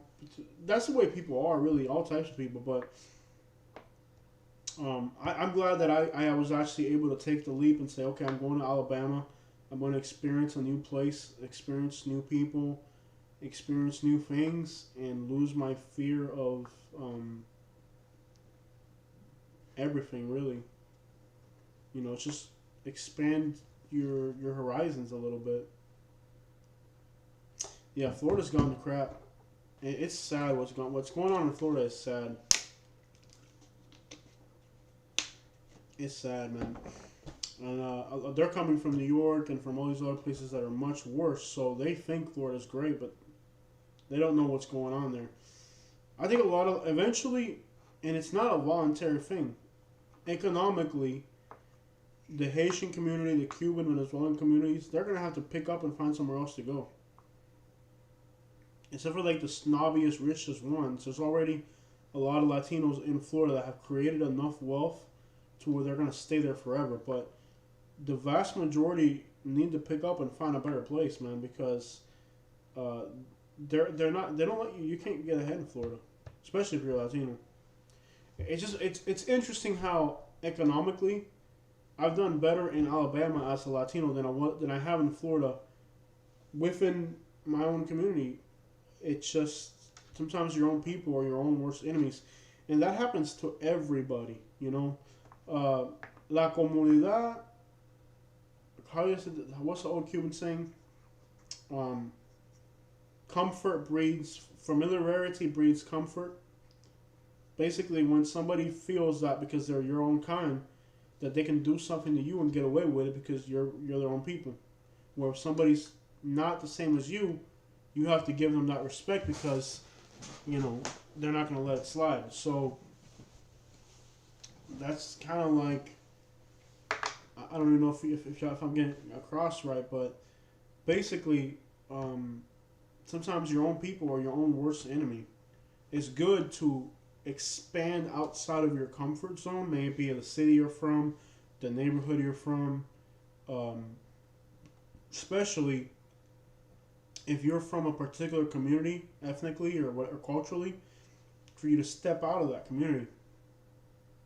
You might think that a certain neighborhood or community is kind of your enemy or whatever, and once you step outside your comfort zone and experience these you might find that it's your own people that are holding you back. You know what I mean? Like you might think it's the people across town that are holding you back and they're hating on you and all that, right? Like, you might feel like it's those people on the other side of town that are holding you back and they're your enemy. But when you step outside of your comfort zone and go to different places, move somewhere, get out of your community, you'll find out that sometimes it's your own people that are your own worst enemy. They'll exploit you more than ever. Because, like, back to that old saying, uh, familiarity breeds comfort. Once somebody's familiar with you, they feel like they can do something to you and get away with it because it's your own people. So I do believe that a lot of people in Florida need to venture out into there's 50 states, man. Like, some people, like, they only feel that this is the only place in the United States where they can live. That's not the case. You know what I mean? Like, sometimes people feel like the only place where they can live is South Florida because of they're from the Caribbean islands or whatever other reason. They feel like this is the only place where they can live. They can't live anywhere else. They can't go back to their country. They can't move to no, you can move anywhere you want to. You can expand outside of your comfort zone, and you're going to find out that people in other places will take you in as an outsider with better conditions than they will their own kind. I don't know how to explain it, but I felt like being an outsider in Alabama has made me more successful than if I was just a regular person. Like, I feel like if I was from here, I might not even get a chance at a lot of stuff. Like, I feel like just because I'm an outsider and I gave Alabama a chance, Alabama's giving me a chance. You know what I mean? Like, I can't complain. The hospitality that I received from people here, if I complained about Alabama and how it's treated me, it would be wrong. Because I've got work, opportunity, respect, everything. Alabama has given me everything that I need to be successful. If I don't pick it up and run with it, it's because I don't want to. You know what I mean? Let me read some of these comments real quick. Some parts are more welcoming than others. Yeah, that's true. Every place is different. New Yorkers especially dislike native Floridians that choose to find better life in our state. They know that they're taking advantage of us by underpaying us for various services. Exactly. And that's a problem that I have with people back in Naples. That I'm pretty much saying, hey, I know what's going on here. Like, I'm going to read that comment one last time. New Yorkers specifically dislike native Floridians that choose to find a better place in our state. They know they are taking advantage of us. Exactly. They know they're taking advantage of us. It's really sad. But that's the truth, And that's why they dislike me, because here I am. They tell you, like, they tell you, oh, you have to live in Naples. You're going to starve. This is the richest city in the entire state of Florida. They want you to think that by being there and working for them, you're lucky you got to work for me. That's the mentality these people have. They have the mentality that, oh, you're lucky that I'm here so you can serve me as a slave. I'm opening people's eyes up and tell them, hey, no, you're getting screwed badly. You need to leave this situation and go somewhere else. So, yeah, they hate me because I'm telling people, hey, let them keep it. They want Florida, let them keep it. Go somewhere else. I can guarantee you go to the Carolinas, you go to Georgia, Alabama, Arkansas, Texas, wherever the crap you go, they're going to give you an opportunity to be successful. Like, what they're doing in Florida is, like, to people in Florida is extortion. It's like being a pimp. You know what they do to you in Florida? What Florida does to a person that's poor is it pimps you. It's a pimp who comes and takes your money and says, I'm going to protect you. I'm going to take care of you, but I'm going to take all your money at the same time. But I'm protecting you, so give me it's like having a pimp. Living in Florida is like having a pimp, basically. You know what I mean? And yeah, you're right. A lot of people are mad because I'm showing people, yeah, go to these other communities out there. They're going to give you a chance. Believe me, when you move to a smaller area, they're going to give you, the mayor of that city, the county, and they're going to make sure that whatever you need, you're going to have it, because they want good people out here. Somebody that comes with money to start a business, to start investing in a community that needs investment, for the most part, they're going to take you in. Unless they're completely stupid. There are communities that destroy themselves, basically, self-destruct, and the first thing they do is think everybody's there. Everybody's out to get them. You know what I mean? But a lot of communities, when you hit the ground, they're going to take you in. You know what I mean? So, yeah. Let's read some of these comments. Where's the best place to live in Alabama? It depends on what you need. Some people like to be near the beach. Some people like to be in the mountains in Huntsville. It just depends on what you like. If you need affordability, Montgomery's good. If you're going to school, I think Auburn's nice. If you need a mix of everything, Montevallo's nice. It just depends on what you like and what you need. Everybody's going to have different needs. Auburn is a nice town for sure, yeah. Look up Derek Brown from Auburn. He's in the NFL now. Cool, I will. Derek Brown. He's from Auburn.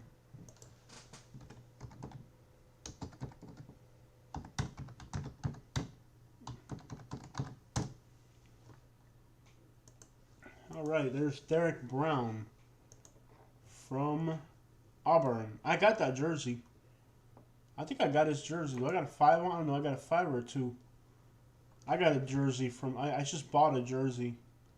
I don't know if it's got... I think it's got a 2 on it. Derek Brown is an American football player for the Carolina Panthers. Cool. He's playing for Carolina now. He was born in Sugar Hill, Georgia. But he went to Auburn. Cool. Cool. Yeah, I got the Auburn jersey. I think I got the one with a 2 on it. Can't remember. Hay comida buena en Alabama. The food in Alabama, the barbecue is not healthy for you. I'll tell you that much. If you're trying to take care of your health, it's a horrible place. Mostly fast food and barbecue and other stuff that is horrible for you. But the food is very good here. For the most part, it's not healthy, but it's good. There's a lot of Mexican restaurants. I stopped going to Mexican restaurants because I figured out that even though there's hundreds, like everywhere you go in Alabama, there's Mexican restaurants everywhere. Like everywhere you go in Alabama, there's like between Prattville and Millbrook, there are 22 Mexican restaurants. Here's what I found out: they all taste the same, and a lot of them are basically the same company owns a lot of Mexican restaurants, so they all taste the same. So what I like about Florida is there's the vast majority of restaurants in Florida that are Mexican suck. But in Alabama, they all taste about the same. So in Florida, there's more real Mexicans. Like in Florida, there's Mexican restaurants where the customers are Mexicans. Alabama, there's 22 Mexican restaurants between Prattville and Millbrook. 22. I don't think there's 22 Mexicans in Prattville and in Millbrook. There's more Mexican restaurants than there are Mexicans here. And in Florida, you have Mexican restaurants where Mexicans are the customers. They're just naturally better.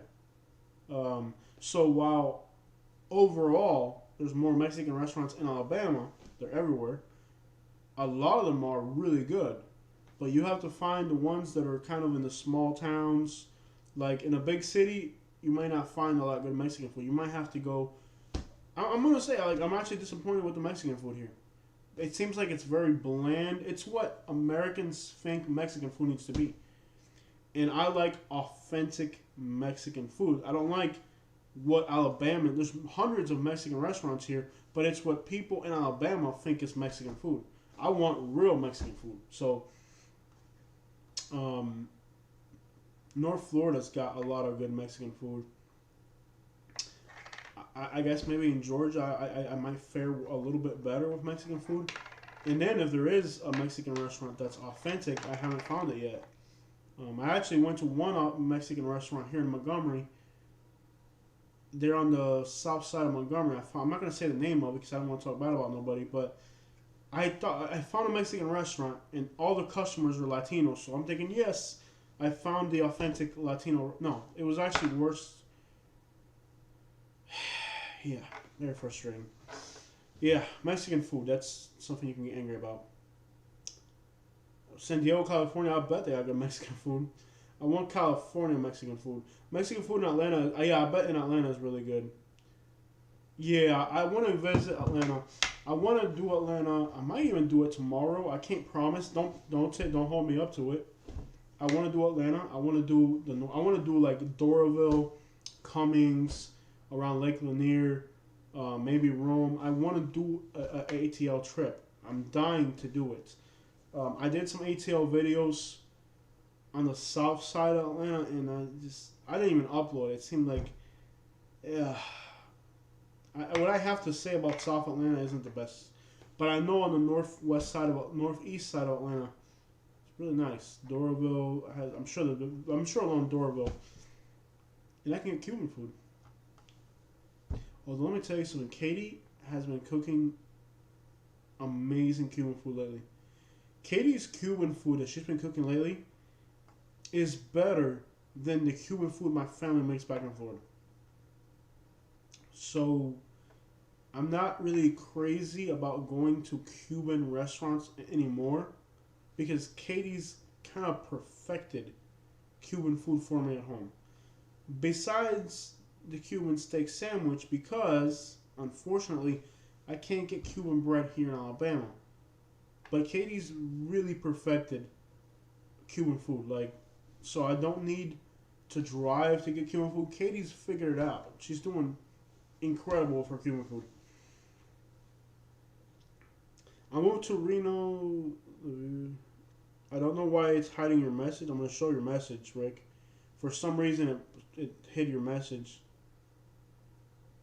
So, I like motor. Yeah, so yeah, Katie's got the motors and all. She's got that figured out. Atlanta doesn't have good Mexican food, in my opinion. You just got to hit the hood spots. You're not going to find, like, it depends where you go in Atlanta. But, like, if you hit the hood spots, they're going to, like, there's enough Mexicans in the Atlanta area where they have to have good Mexican food because there's a lot of Mexicans. So I'm going to guess, like, off of, like, Buford Highway, like, Doraville and all that, somewhere in there has to be some incredible Mexican food. To get away from the humidity, it's a desert here, dry. I love Cobb County, Georgia. I grew up in Smyrna. Alright, I gotta check that place out, man. ¿Qué te gusta más, el cubano con el pan? Yeah, because the Cuban bread, I guess the Cuban bread is not something you're gonna duplicate. Let me look at Atlanta real quick. I'm thinking about going to Atlanta tomorrow.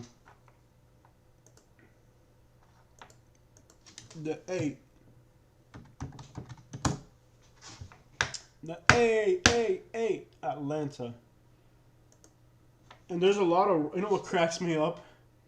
there's a lot of rivalry between people in Atlanta and Georgia and Alabama. There's a lot of rivalry, sports teams and all that, and it cracks me up because people from Georgia are moving to Atlanta to Alabama a lot, and oh, I got paint on my nails. I gotta scratch that off. But yeah, I was painting earlier. I got green paint on my nails. But it cracks me up how there's a lot of undercovers here in Alabama where they're from somewhere else, but they don't want to tell you they're from. It cracks me up.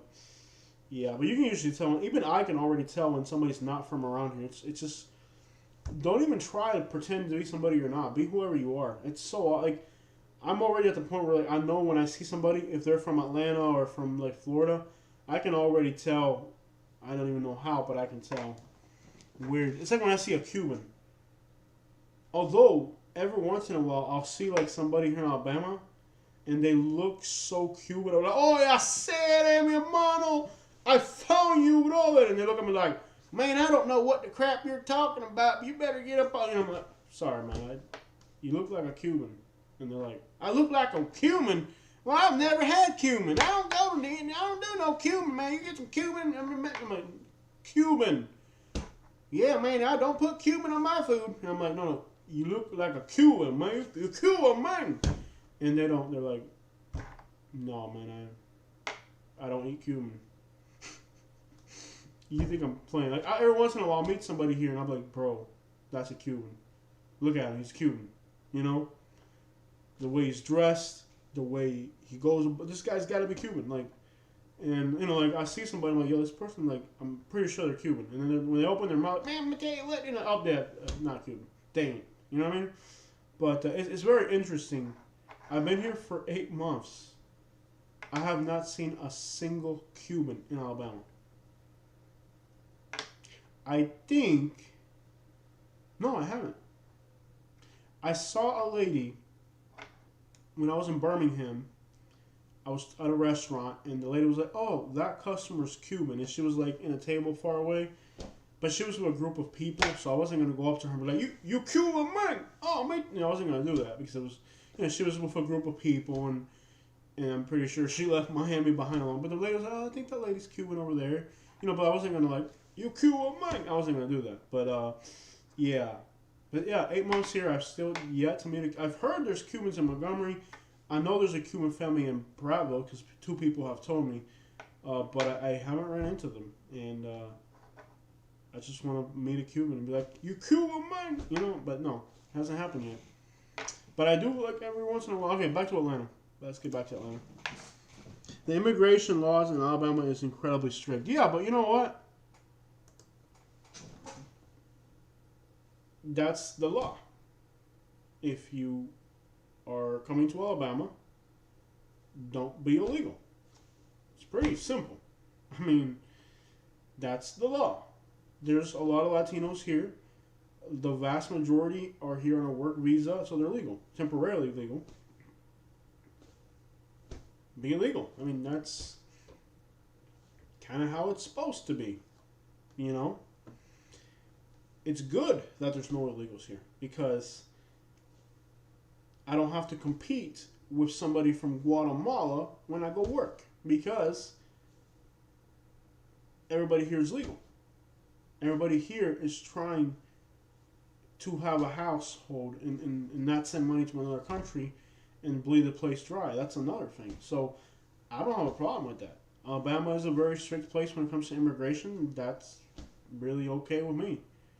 I like diversity, but I also like to live in a place where I can get paid decently. And if a bunch of people come here and start working for $5 an hour, it's going to put me out of work.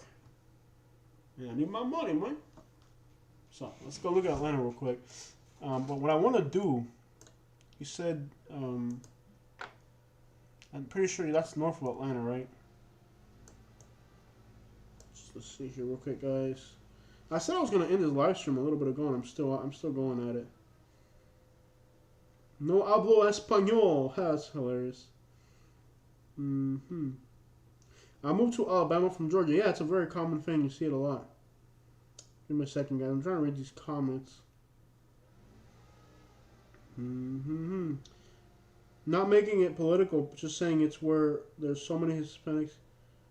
Oh yeah, of course, no doubt. Yeah, Alabama doesn't have a lot of, but it does have Latinos. It does, and it does, and it has Latinos uh, for industries where, for the most part, to give you an idea, there's a lot of Latinos between.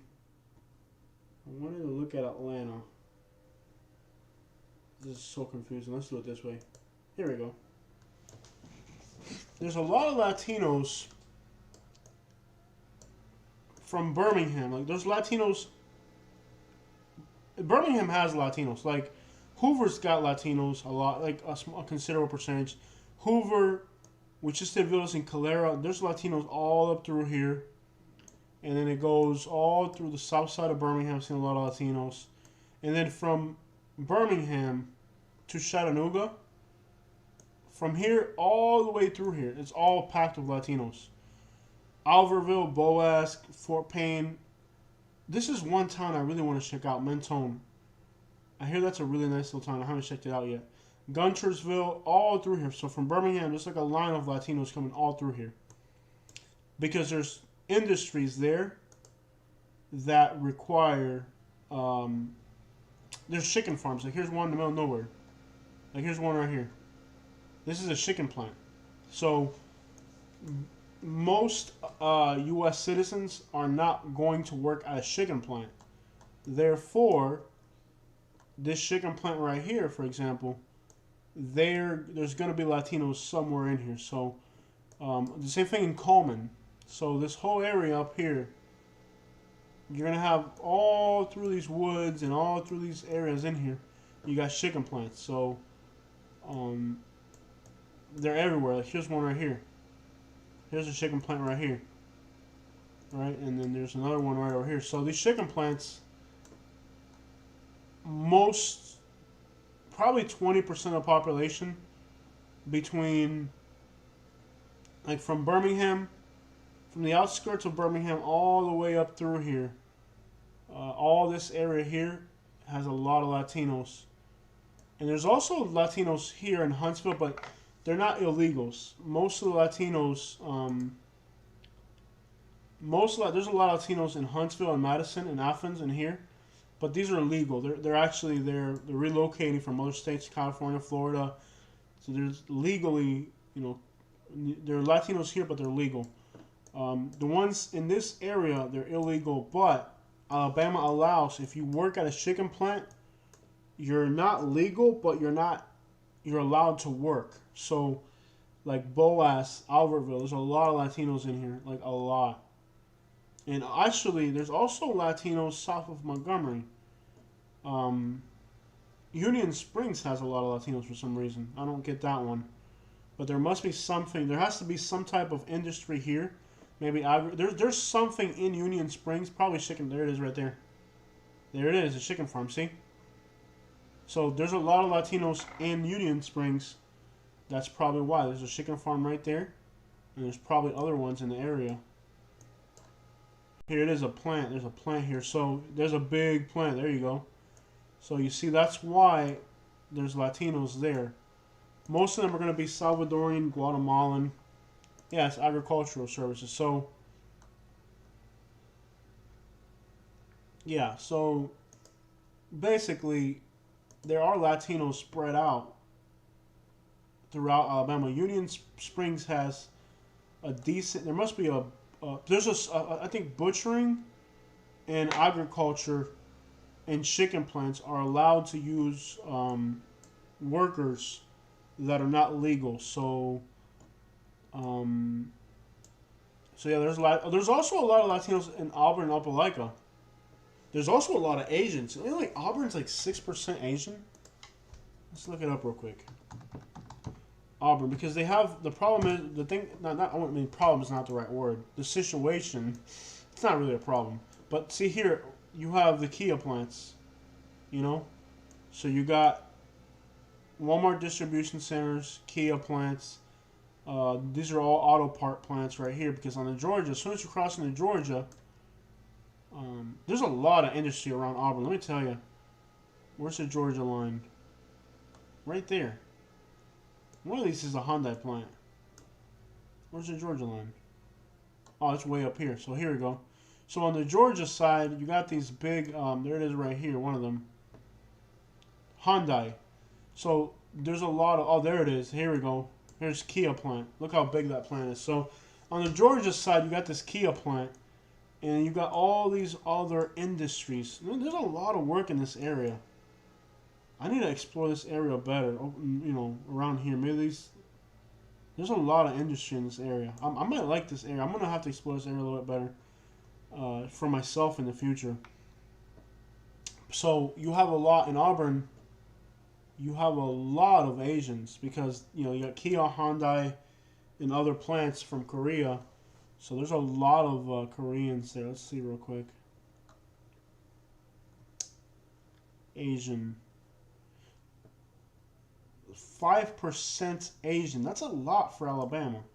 And Auburn's not a small city, so 5% of 50,000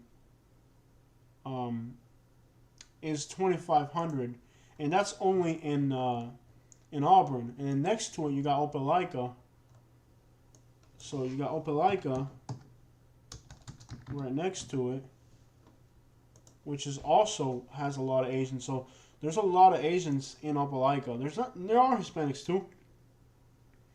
I think there's more Hispanics in this metro area than what the statistics say, because they're new arrivals. But there's some diversity in Alabama. It's not completely devoid of Latinos, but like I said, most of the Latinos in Alabama are illegal, or they're working in particular types of industries where they're allowed to, even though they're illegal, they're allowed to work in these industries. So Opelika is 4% Hispanic. Where are the Asians? There it is, 2%, almost 2% Asian. So, and you know, there are a lot of Asians in this area. So I think Auburn, it doesn't statistically look like it, but Opelika and Auburn, there's a lot of Latinos in this area. And there's a lot of Latinos in, as far as Montgomery goes, there's a small Latino neighborhood on this side here. But it's rough, man. It's a rough area. I wouldn't recommend it to anybody. There's a few communities in Montgomery that are Latino, but I wouldn't recommend it to any. Like, these apartments in here are packed with Latinos. And then there's trailer parks in here too. All this area back here in the south, but it's a really high crime area. I wouldn't want to live in there. Like right here, these trailer parks here. All these trailer parks are mostly Latinos. All this back in here. There's a lot of Latinos back in here, but it's a crappy area. Back to Atlanta though. I'm from New Orleans, but I live in Georgia. Now, New Orleans is a crazy city.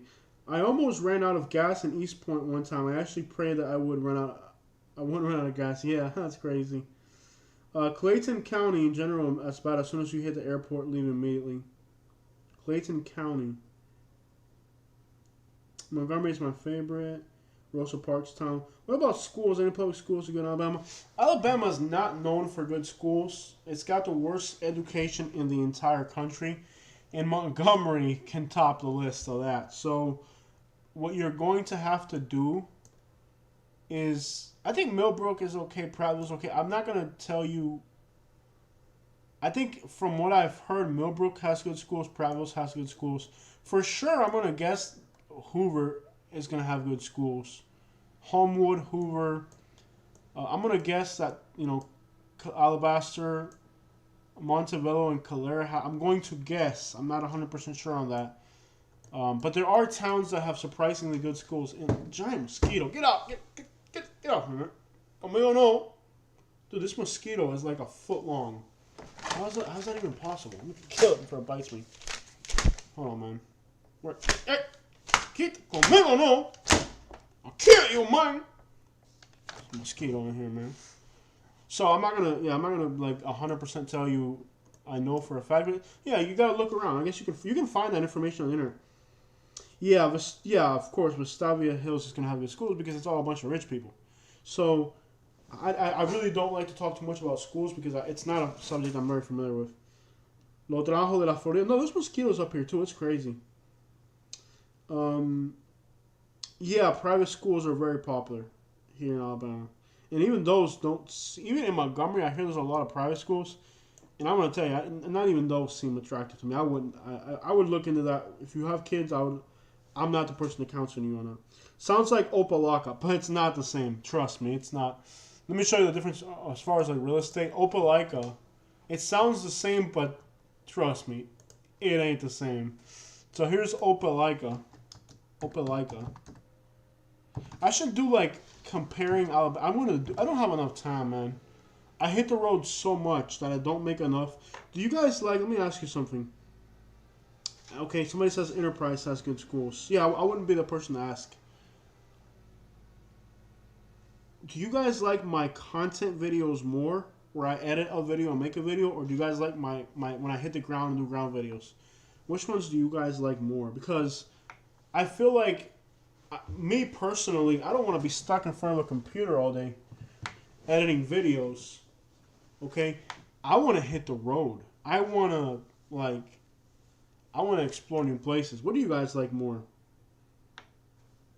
So Opelika is it's got a hood. It's got a really, like, the only place in Alabama where I've seen gang graffiti is in Opelika. This little neighborhood right in here is really bad. So Opelika,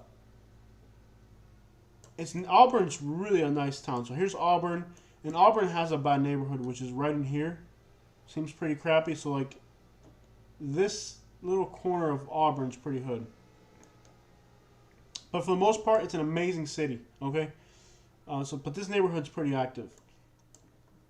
And then you have a commercial district in the middle of the cities. But then Opelika, it has nice neighborhoods. What I would recommend about Opelika is just don't end up in the center of the city. End up like somewhere around the outskirts. You know what I mean? Because the outskirts are really nice, and you know, being next to Auburn is incredible.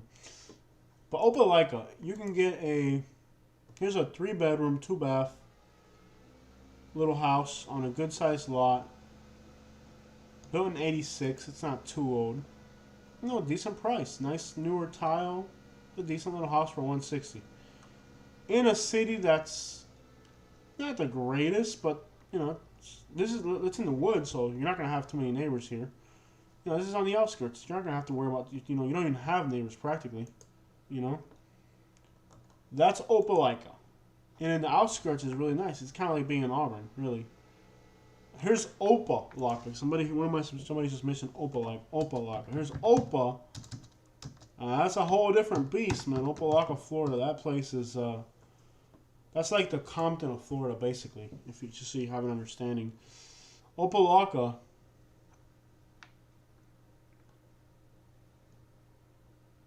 Here's a house in Opelika for $240,000. Let that sink in. It was built in 1950. It's been on the market for a while. You know this house is in a bad neighborhood when not even in Miami it's sold. Yeah. But take a look at these prices. Here's one for $320,000. $320,000. It's a 3-bedroom, 2-bath on a small lot built in 1950. And this isn't just in Opelika. It's by the airport. This is like the hood. I know it looks pretty. If you're probably in like Wisconsin, like, oh, that looks pretty, but no, you don't want to live there. This is the hood. But it's slowly gentrifying. It used to be all black, not just black, Haitian, and now it's becoming Cuban. And pretty sure once it's like 90% Cuban, it's going to become white. So that's how gentrification works. It used to be an all-black area, it becomes Latino, and then after the Latino, it becomes white. So that's gentrification in progress. But anyways, whoever owned this house, I can almost tell you they're Cuban because they got metal bar. Well, they got, see these lion heads, and this is a Cuban, and they're gonna have in the kitchen if they have a blender and a rice cooker in the kitchen. I know these people are Cuban. Just by looking at their house, I know they're Cuban. But anyways, that's $320,000 in Opelika, a very dangerous part of Miami. Okay? I'm almost certain these people are Cuban. Let's see the inside of the house. They don't even have photos of the inside of the house. Wow. It's probably nothing special on the inside. So it's $320,000, and the inside's so bad that they don't have photos of it. So just you wrap your head around that. $320,000 for a house in the hood. This one's $400,000. Okay, so a 3-bedroom, 3-bath. It's a big house, but it's on a small lot in the heart of Opelika. You can see the sound center. For $400,000, you can live in the hood. How's that? Yeah, for $400,000. I mean, look at this place. It's got metal bars on the windows, metal bars on the gates, security light outside at night. I mean, it's kind of like the house we were looking at in Cuba earlier. Dude. It's in the hood. Nice microwave, though. Oh, man. These people are so Cuban. They built this house to look like Cuba. It looks like a house. And they don't even have central air. They got a window shaker. Okay? For $400,000, you can buy a house in the hood that don't even got central air going on. What do you guys think about that? Florida's ridiculous. It's getting to be ridiculous. Actually, this is ridiculous. This is similar to Compton, California. I'm not even gonna lie.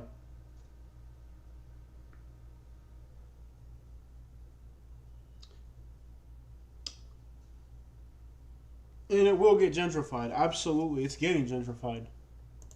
Somehow, some way, it's getting gentrified. But whoever these brave white people are that move into these ghetto Florida neighborhoods, they deserve some respect, because I'm Cuban, and you ain't gonna catch me there. You ain't gonna catch me in Opelika. Here's a little one. 2-bedroom, 1-bath, 700 square feet, on a tiny little lot. Again, right in the heart of Opelika. Look at the map. Right in the heart of Opelika. Metal bars on the windows, metal bars on the doors, and a metal screen behind the metal bars. Window shaker on the window, because they don't even have central air. And notice the mailbox isn't even on a stand. They just kind of stuck it on the fence.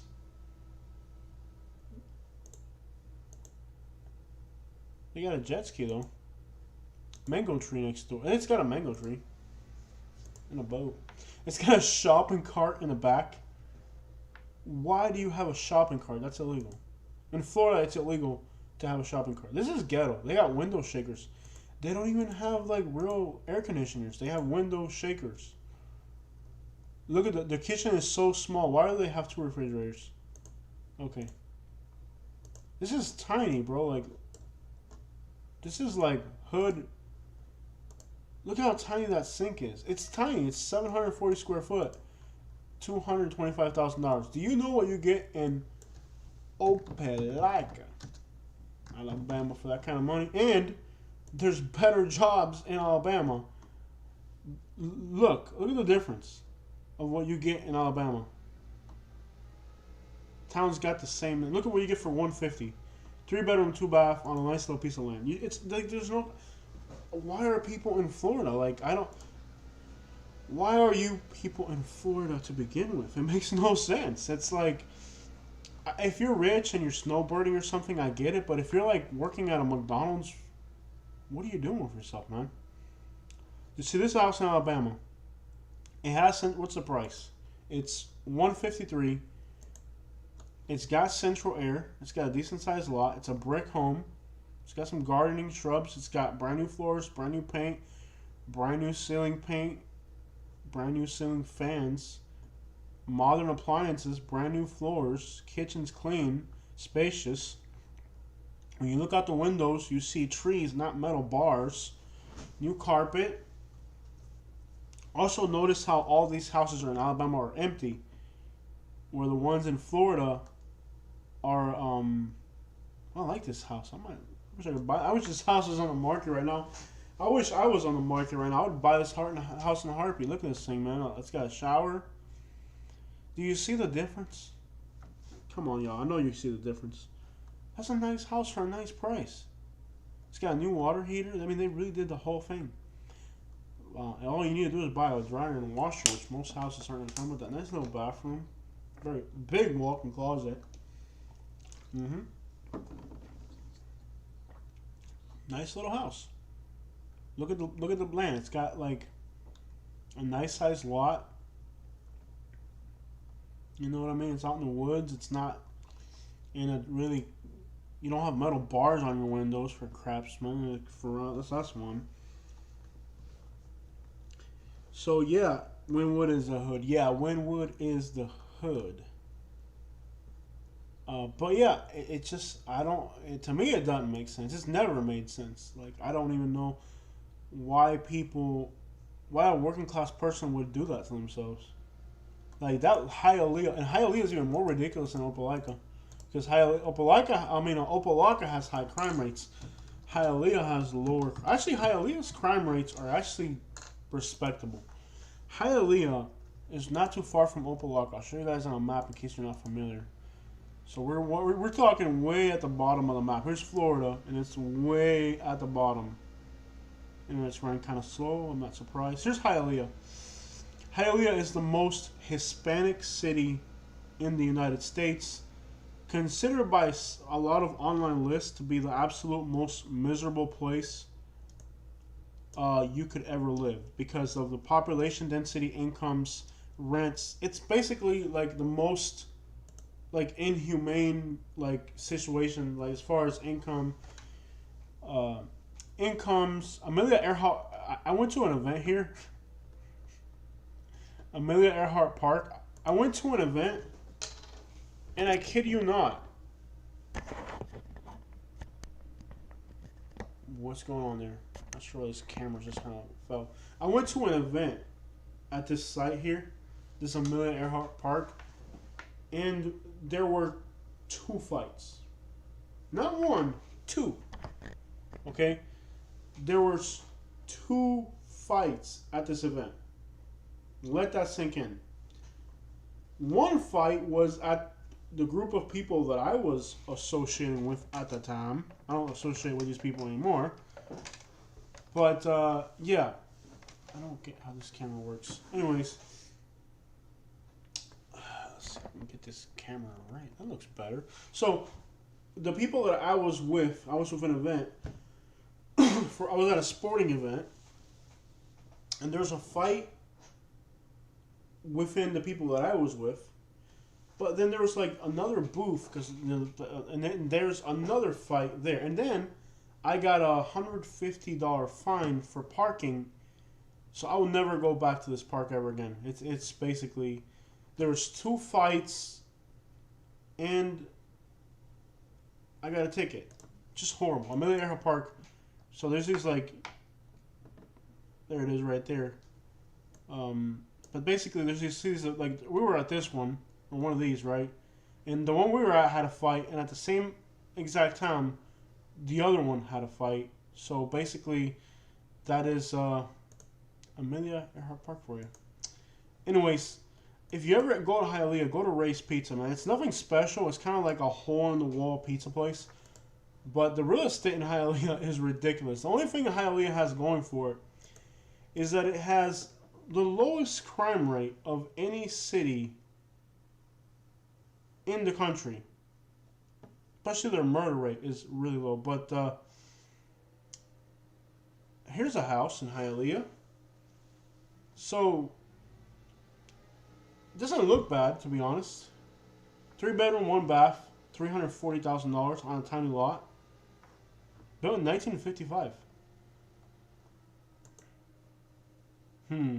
It doesn't look bad. It's kind of ghetto and trashy with the metal bars. It's got central air for one. They got pigeons. Look at the pigeon crates. That is hilarious. Those are pigeon crates. That is hilarious. Okay, so outdated interior. Bro, this house is completely outdated. I mean, it's completely outdated. So an outdated house in Hialeah is $340,000. What does $340,000 get you in Prattville, which doesn't have better restaurants than I'll tell you what, man. There's nothing like Hialeah when it comes to food. They got the most killer food. But let's see what $340,000 gets you in Prattville. We'll find. Is there even anything that expensive in Prattville? Let's find it. $340,000. What does $340,000 get you in Prattville? Let's find it. Here's $400,000. That's a little bit more though. We're in the $300,000 range. We'll find one. Here's one. For we'll go with this one. It's a little bit more. You're getting a 4-bedroom, 2-bath, 3,000 square foot on a tiny little lot. Let's be honest. 2-car garage though. It's in a nice neighborhood. It's got a generator. I think that's a generator. Ooh, that's fancy. That's fancy. Oh, when a house is that big, who needs a yard, right? Yeah, you can't. When it comes to food, you can't beat Hialeah. That would be like the one thing that Hialeah has. It has lowest crime rate possible and the best food possible, but then that's about it. That's Prattville. This ain't bad. This is a nice house. This is a nice house, big kitchen, nice countertops, very elegant. I mean, it's got the nicest little. It's a well put together house. Yeah, ceiling fans fancy on this one. They did a really nice job with this house. Big bathroom. I mean, this is a palace basically. No traffic here though. No traffic. What's up with the window? Is that like an air conditioning thing up there? I've never seen that. So there you go. That's what the 300,000s get you. And they don't have central air. What's up with these things in the windows? I don't know what. I think they might be like central air. It's kind of like a more modern. Oh, they got an air filter. I got 2 air filters in my house, right? See that air filter? You gotta have that. Not bad at all. Not bad. But you can't compare the food, man. When you can talk about food in Hialeah, I like Ray's Pizza. They're kind of like a hole in the wall, and they're open 24/7. And we would be in Miami late at night. Oh, I want it so bad. I want it. Just seeing these photos. Oh, it is like the most hole in the wall place you could. Like that's what it looks like on the inside. Like quite literally, it is so hole in the wall. They got Napoleon style. They got milkshakes. Oh my! I could drive to Miami right now just for this. Look at this food, man. I know it doesn't look pretty, but if you know what it tastes like, you know what I'm talking about.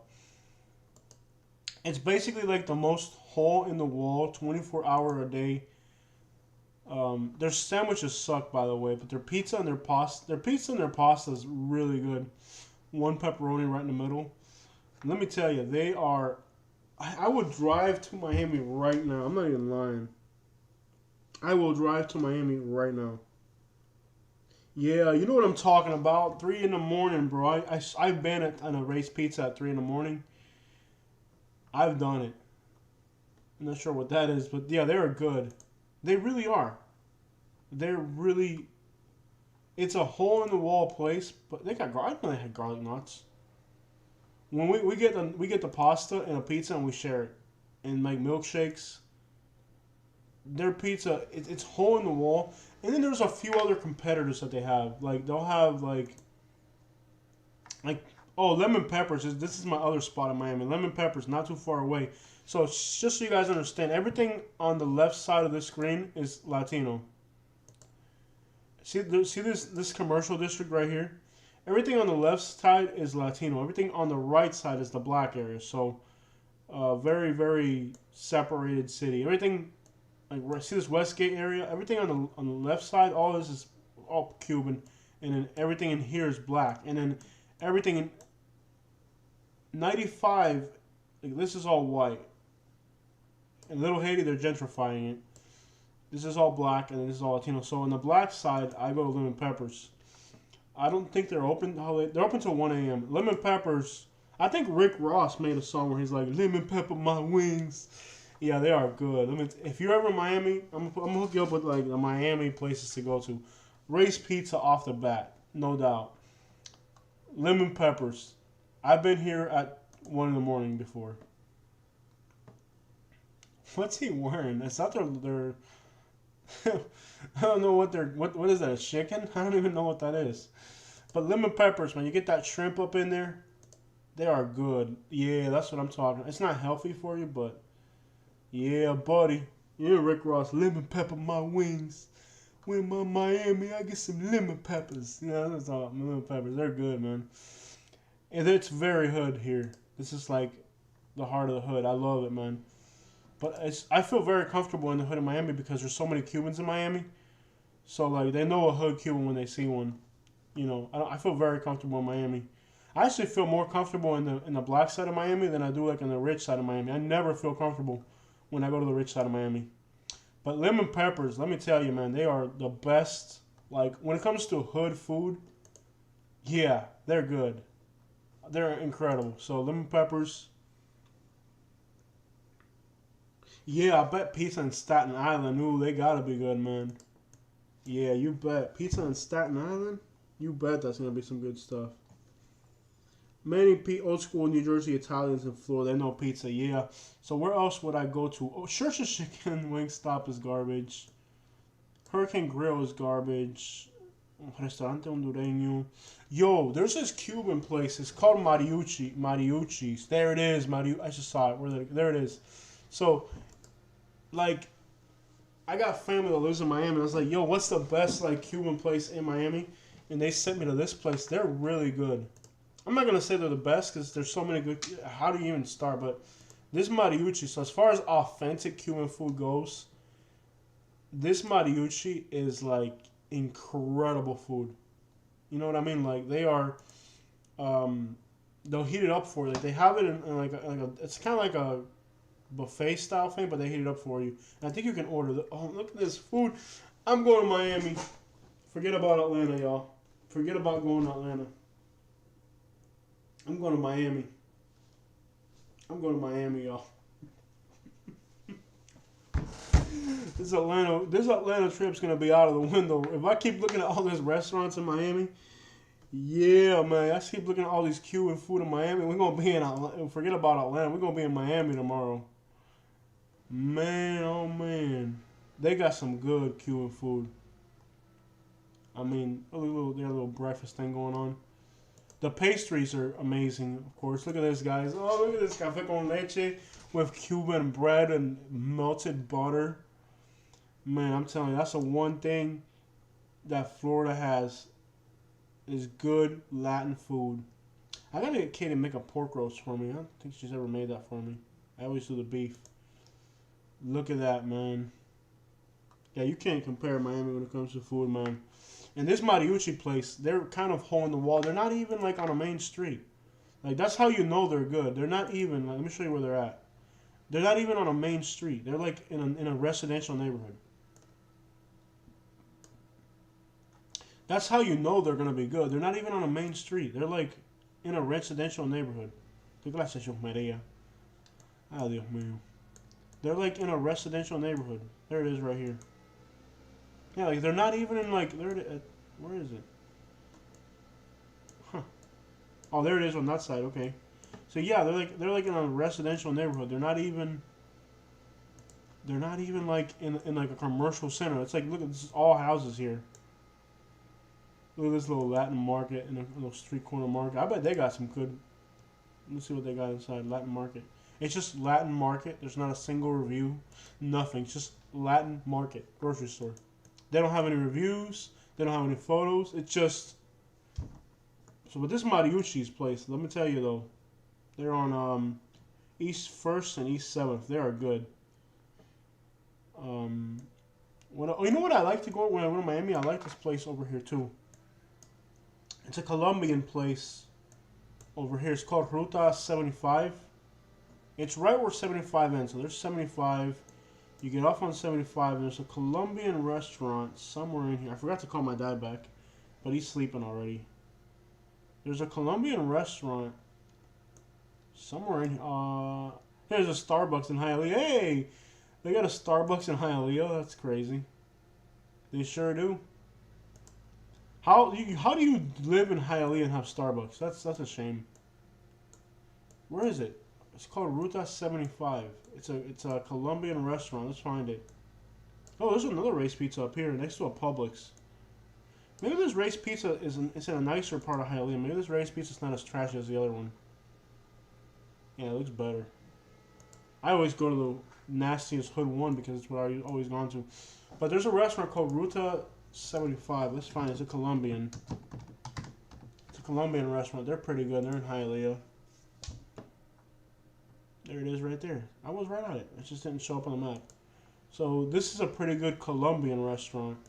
Colombian cuisine is incredible. I'm not gonna lie, I like Colombian food more than, at least the bandeja paisa, I like it a lot. Hey, was it in Georgia or Tennessee? In Tennessee, I had Colombian, and you'll start to notice that a lot of Colombian places will have Cuban food. Look at that. This is a bandeja paisa, which is like the signature dish of Colombians. You got your red beans, white rice, avocado, chicharrón, which is fried pork with bananas. Somehow the bananas are never really like ripe. They're always kind of like green. You get this little burnt, I don't know what this thing's called. It's like a burnt piece of something. A little bread. And then you get your steak, your grilled steak. That's a bandeja paisa. And Katie orders this other Colombian thing, which is kind of like a bowl. See if I can find it. But anyways, this is fire right here. This is good stuff, man. Colombian food. All right, guys, I'm gonna let you guys go. It's been a pleasure to spend some time with you guys. Yeah, the working class Colombian dish, Starbucks in Hialeah. That's an arepa. Yeah, an arepa. I wish I had a Cuban restaurant near me. I love this conversation I'm having with you guys, but I do gotta let you guys go. It's been a pleasure. I'm gonna read one last comment, and then we're gonna go. This last comment says, "We used to have a Cuban restaurant coming into South Birmingham, and I always wanted to go. Also had a kosher place. Another kosher place is there, but I'm not sure about the Cuban. Yeah, there's a Cuban place in Birmingham, but it's not. It's nothing. It's garbage. They cater to there's a Cuban restaurant in Birmingham, and the cook, they cater to a very specific. They have their client base. They've been there for 10 years, from what I heard. You know what I haven't done in Montgomery? I feel stupid for not doing this. I feel really stupid. We have a Venezuelan restaurant in Montgomery. Maybe I could go tomorrow. I gotta make up my mind. There's a D Roadhouse. See, this is a Venezuelan cafe. I'm gonna guess Venezuelan. It's got a 4.8. And they're Venezuelan, which is very similar to. I'm gonna guess it's gonna be similar to Colombian. But it looks all like, I don't know if I like this, man. It looks, to me, it looks kind of, it looks like a little hipster place is what it doesn't feel like it's an authentic Latin restaurant. I got a feeling that this is going to be kind of like a little hipster place. You know what I mean? Like, it's not going to be authentic. It's going to be like all, because Montgomery's full of like hipsters and like, I don't know what you call it. Not hipster. I don't know what the crap they're called. You know, those little yuppie little people. That looks pretty good right there. But see, like, the presentation of it, everything, it feels like it's not going to be... Like, I want an authentic Latin restaurant. I don't want, like, some yuppie little hipster gentrified thing. You know what I mean? That burger looks killer, man. I got to go here. They're rated really high. I haven't gone here simply because I just by looking at the photos, it looks still fancy for me. Like, I like... I want something that's going to kill me. You know, this looks like it's healthy. My health is in bad shape lately. But I will try this Venezuelan place maybe tomorrow. You know, we've never gone to the Venezuelan restaurant in Montgomery yet? Yeah. Why haven't we? I don't know. We should try it. Yeah, we should. I'm just about to wrap up this thing, so you want us to say hi to them before I leave? Why are you wearing a sweater? You don't have to wrap it up. I'm tired. You want to take care of it for a little bit? Sure. I need at least, I've been on it for, I don't know how long this live stream's gone on for. Yeah, you should take this off. Yeah, I look like an idiot. Yeah. I look like, hi everybody, I am a very fancy bow tie. Bow tie and everything.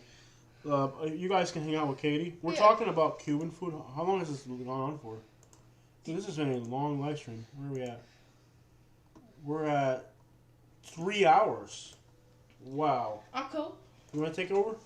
Yeah. All right. You guys are gonna be left with Katie. By the way, That's scary. if you want them to see you, just click this thing here. Okay. And sometimes it does this black screen, but there you go. Okay. Y'all can show with Katie. I'm out, man. I am tired. We're talking about Cuban food, Atlanta, Miami. Anyways, I'm gonna leave y'all with Katie because I am dead tired. 3 hours of talking. Yeah. I feel like I'm gonna die. I can't believe I talked for 3 hours. I look like some You look weird. you look like you're from a white girl from Detroit. Exactly what you are. You're just a white girl. I look bald. A white girl from Detroit. There we go. Y'all, you can have me. What y'all saying? I'm done. I'm tired. Hey, Kevin from Florida! What's up? Yeah. We were talking, just so you know where we're at. We were at Hialeah, Cuban food, but you can take it wherever you want. Hialeah. I'm bad with these things. Okay.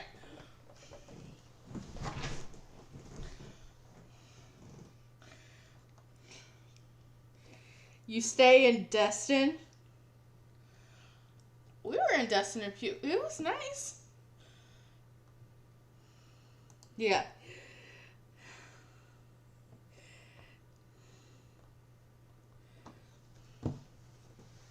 Always nice to see you in the chat, Terrence. I haven't made a cooking video in a long time. I need to. And I lost my thing. Where am I trying to go to? Okay. I haven't made a cooking video because I'm afraid my stove's going to break again.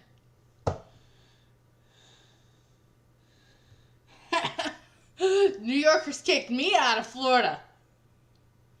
Yeah, New Yorkers kicked a Yankee out of Florida. They kicked me out. I don't want to be there because of them. I don't mind New Yorkers. Actually, some of them are really cool. It's just the ones that are kind of coming right now and have been coming for a while. I'm sorry, but if an old lady is crossing the parking lot to get into Publix or get to her car, no, I'm not going to run her over. That's why I don't like Southwest Florida. Because they think I need to run this old lady over so they can go about their day. No. Yeah, sorry, I have PTSD from Florida. You're a native. Hey, Crystal, what's up? Yes, I've been making Cuban food. I made him, kind of a, I think I've made it on one video. The fajita video, I made kind of it. It's like a fajita rice, but I added shrimp. It was really good. And I also made some broccoli soup, which will be coming to the channel soon. You married an Illinois girl? Yeah, everybody from the north wants to be in Florida. Not really, we're talking about going back to Michigan this summer to visit. We'd be coming back. Yeah, we might go to Michigan. Yeah. Yeah, of course. Yeah, Florida can get crazy. Crazy. Absolute madness in Florida. I need to cook his favorite dish on video. Okay, the favorite thing that I make for him, I shouldn't be eating right now. So, but I'm not going to get into why. I just shouldn't be eating beef.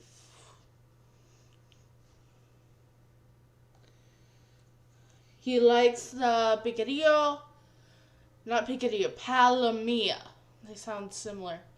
Yeah, I make him palomilla steak, and he loves it. I marinate it in mojo for 2 days. Then I cook it and he loves it. And I serve it with congri, which I made on my channel, and yuca. Sometimes they plantains, but it's usually too much. And a salad, cucumber and tomato salad, and he just loves it. She moved to South Florida because of Miami Vice.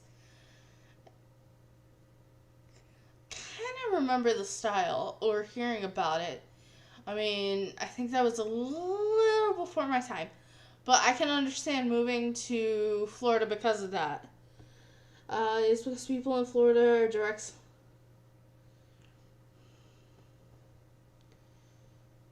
Yeah, they definitely turn into werewolves. Yeah, Florida is like nocturnal. Around here, it is like 9, 10 o'clock, everything is closed. But there are some exceptions. Carne asada. That's Mexican. I don't think I've cooked that, but I make palomilla steak. Because it's the Cuban version. Arroz con pollo. I don't think I've made chicken rice, but I have when we were in Naples. I love Latin food, but yeah, pretty much. Japanese food. I love sushi. I can never get him to eat it, so I actually don't know how to make that. I don't know how to make lechon asado. I'm willing to try maybe when his dad's here, but it's not something I'm going to make. Right now I'm trying to stick with seafood, like shellfish, because that's what I need to eat. Yeah, it does close early. Let's get into some real estate or something cool. What is he looking at? Prattville? I scared you. I was hoping the camera was going to be facing this way. I wanted the camera to be facing this way so I can scare you. I even took my shoes off to scare you. I was going to scare you. I was hoping the camera... Look, camera's on now. They can see your pajamas.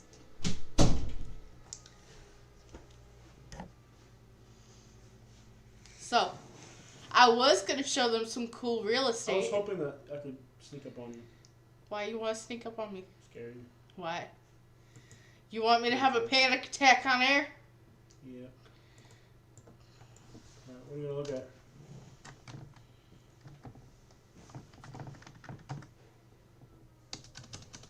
What you got here? Prattville's alright. Mm-hmm. Prattville's okay. Look at that pretty house. Where's that at? Bro, you're gonna scare these people away. Okay, I'm trying to scare you away. You're gonna scare my subscribers away. Snow crap. Who wants to look at snow? Alabama Jams, yeah, buddy. I won't play. Yeah, for sure, man. I've been here too long. Yeah. Oh my gosh, I love that house. That's a house I liked. Where's it at? Citrus Springs, and we can afford it. I'm not moving to Citrus Springs. Hell no. Yeah, it's gonna watch your mouth. Yeah. Ma'am. Look at that. I love the shutters. Can we do that to our house? Purple shutters. Yes. I think our neighbors are already terrified of us enough for us. Look how close the neighbors are. Yeah. You like the house looks like it's right where. Wow, that looks familiar. It looks like right where that neighborhood where the one we wanted was. It's not. It's a different street. I know where it's at though. Sycamore, Alabama. I'll look it up, I guess. You know what? Yeah, I mean. I've heard of it. Sycamore, Alabama? Yeah. Let's do a video there. Could go sometime. I need some tea. I need something to smooth my stomach. Didn't we have these bed sheets? We did. That's hilarious. Like, how long ago did we? I think when I first moved in to the house. Because that looks like something you would never buy. Willingly. Alright, so my family's coming from Florida tomorrow. We're going to try skipping in Tahoe on Sunday first time. Your family's coming? No, this person said it. Okay. If you did that, I was going to have a heart attack. My family's coming from Florida tomorrow. We're going to try skiing in Tahoe on Sunday. Oh, I see. Your family's going. Oh, cool. That sounds like fun. They're not. Is it? they're not House is like from the 1980s. Yeah. Even that purple theme. Somebody will buy it. Yeah. No doubt about that. And the first thing they'll do is get rid of the one purple. that's 140? That's not bad. It's a 4-bedroom house. Yeah. Not bad. Maybe it's on a sinkhole. Probably in bad shape. Oh my gosh. It's beat up. Yeah, it's in pretty bad shape. Mm-hmm. Yeah. Yeah, that's why. It's pretty much. It's total. Yeah, total loss. Maybe it's on a sinkhole too. Yeah. Yeah, I wouldn't doubt it. Yeah, it seemed a lot. Yeah. I do like Citrus Springs. Sycamore, Alabama. I don't know about that place. Let's look it up.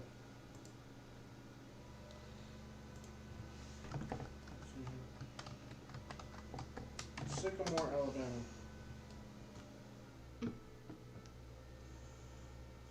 There's 4 houses. Oh, wow.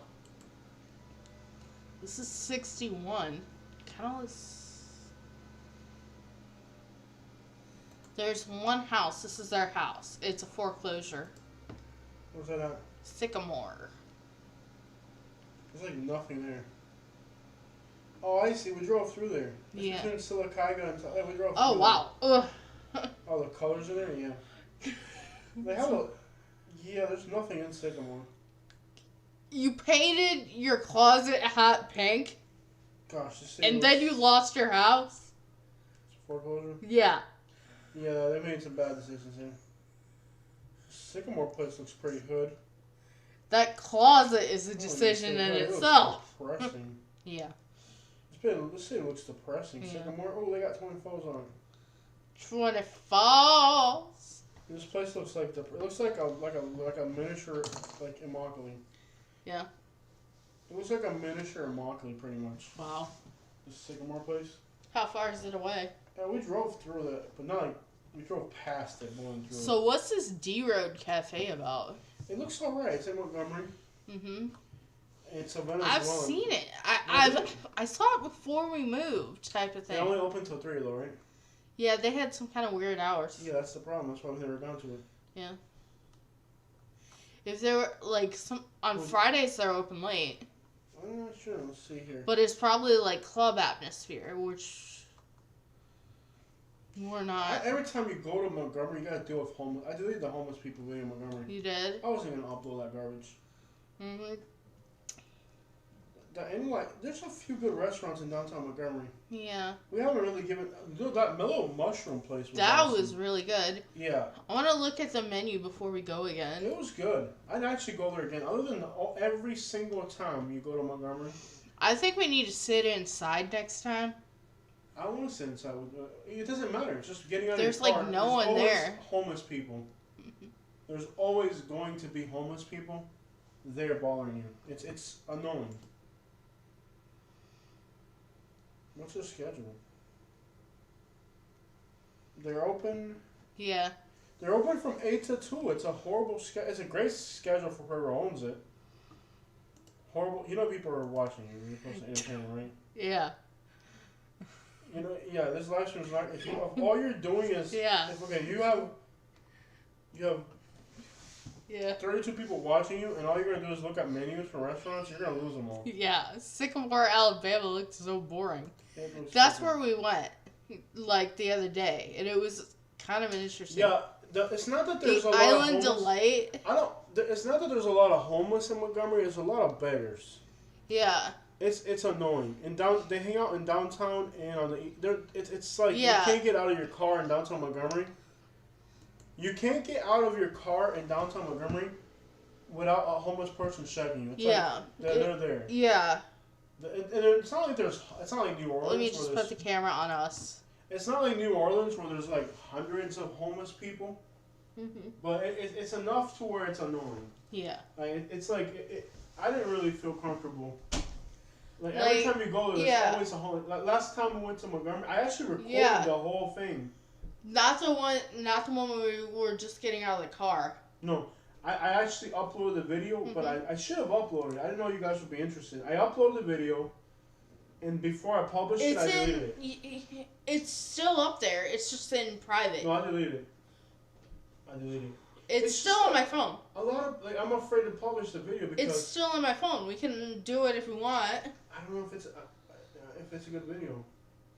I mean, I can change the intro, so it's not a big deal. Because I put it in something, and then it ended up weird, and it's like us singing a song. Yeah, the problem with the video, so like I was going to do a video about Montgomery. Yeah. I go to Montgomery, I'm doing a video about Montgomery, and it turned into a video about homeless people because we get out of the car, immediately this lady starts to follow us around with a walker. And she's like, well, you know, I'm homeless and I'm on the streets and blah, blah, blah. I'm like, yo, not interested. This lady followed us around for 2 blocks, telling us how hard it is to sleep on the streets and how she's homeless and how she needs help. And, you know, you wouldn't imagine, look at them brand new shoes you're wearing. You don't know how hard it is to be out here on the streets, whatever. So we sit down at the Mellow Mushroom, right? Because we were like 2 blocks away, or a block away, whatever. We parked there. She followed us the whole way, telling us about how miserable her life is because she's homeless and all that. Okay, and we're trying to ignore her. We're just like, okay, whatever. She waits for us to cross the street. She crosses with us. And then she's like, y'all don't care about homeless people. Just this old, raggedy lady that looked like she just walked out of the woods. And by the way, I don't think she was really homeless. Do you think she was homeless? I don't think she was homeless. Her walker was too nice. No, she was just... You can tell when somebody's homeless. Yeah. Like, you can tell she was just... I don't think she was homeless. Like, I really don't think this lady... I don't believe this lady was homeless. By the way, you know how hard it is to be homeless in Montgomery? You can rent a place for, like, a decent place for $500 a month. A really nice place. Yeah, so I didn't think she was homeless. And then we sit down, and this dude sits down. So we sit outside the Mellow Mushroom, and this dude sits down right in front of us. He's homeless. And a guy comes up to him, and the guy's like, hey, yo, give me some change, man, whatever, you know? The guy goes,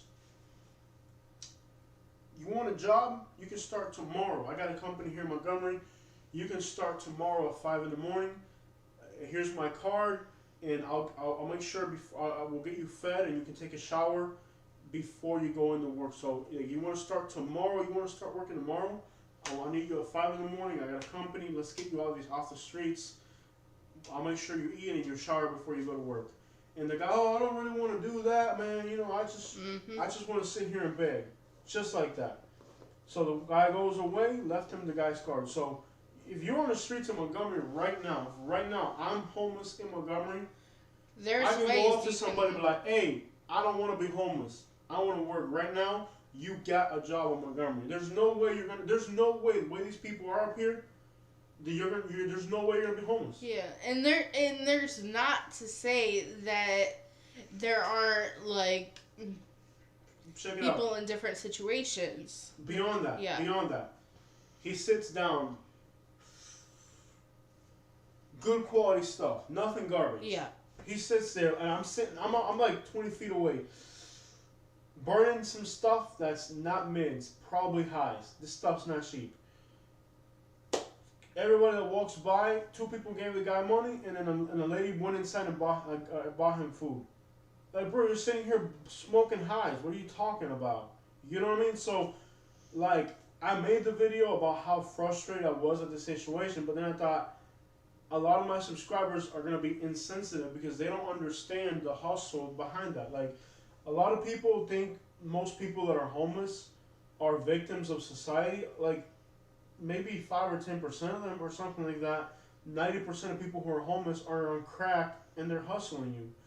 And that experience made me mad. The reason I didn't upload the video was because I felt that my audience doesn't understand that. Like, I know that because I hang out with homeless people I interview homeless people. I have 4 or 5 homeless people that I stay in touch with, and I know how homeless people are. But the average person doesn't understand what it's the hustle. They think they're victims of society, and so I thought if I upload this video, it's not going to be relatable to my audience. I might even lose some subscribers because when I talk to people that are from a upper scale, I have people that are more well-to-do people. They don't understand what it's like down here. You know what I mean? Let me see what you guys think about all that. Yeah, and they want money. That's what they want. The cash money. The cash money. So they can, and there are some very mentally ill people on the streets. That is very true. That's a very true thing. Like mental illness is another aspect of it. But let's be honest. The vast majority of those people in downtown Montgomery, they're just hustlers. Yeah. That's all they are. I mean, the lady that followed us around in a walker, that's a hustler. I know a hustler. And guilt tripping you, like, what the crap, dude? Like, you don't know if you come back, like, she's guilt tripping us about how we're not giving her anything. She doesn't know if we just come back from a funeral or what the crap. Like, that's a hustler. That's a hustle. That's all that is. You know what I mean? So, some people that panhandle at highways, exits in Florida can make more than $60,000 a year. Exactly. We knew one guy. Do you remember the one in Bonita Springs? My buddy, I was like, yo, I'm gonna follow this homeless guy because this guy's not homeless. I know he's not homeless. And my buddy like, yo, I already did it. I know where he lives. I'm like, for real? So, because I was there in Bonita with my buddy at the Home Depot, and there's 4 people that panhandle back in that intersection. So we followed. He said he already followed the guy. He showed me where the guy lives and everything. He was outside on his iPhone. You know? And basically, like, it's a hustle. It's not like these people are broke. Like you said, some of these people make $60,000 a year begging. You know how much investment and, like, risk I got to take to make $60,000? It's a business. And the worst thing about it is that they're taking advantage of the real homeless people. Because there are people that need help. But you can't help the people that really need help because 90% of people who are panhandling, at least or more, are a bunch of drug addict, lazy bastards. Was it in Birmingham? Remember we saw the one white kid that was sitting down? He was too lazy to get up. Yep. Yeah, and one other thing, like, there is a kid, most homeless people have phones somehow. There's a kid in California, he's homeless, he's making TikTok videos showing what's actually going on because parents lost housing, but he's trying to figure it out. Yeah, like, and what people don't understand about homelessness is there's people who are homeless, and that's the lifestyle they want to live. That's the way they want to go about themselves.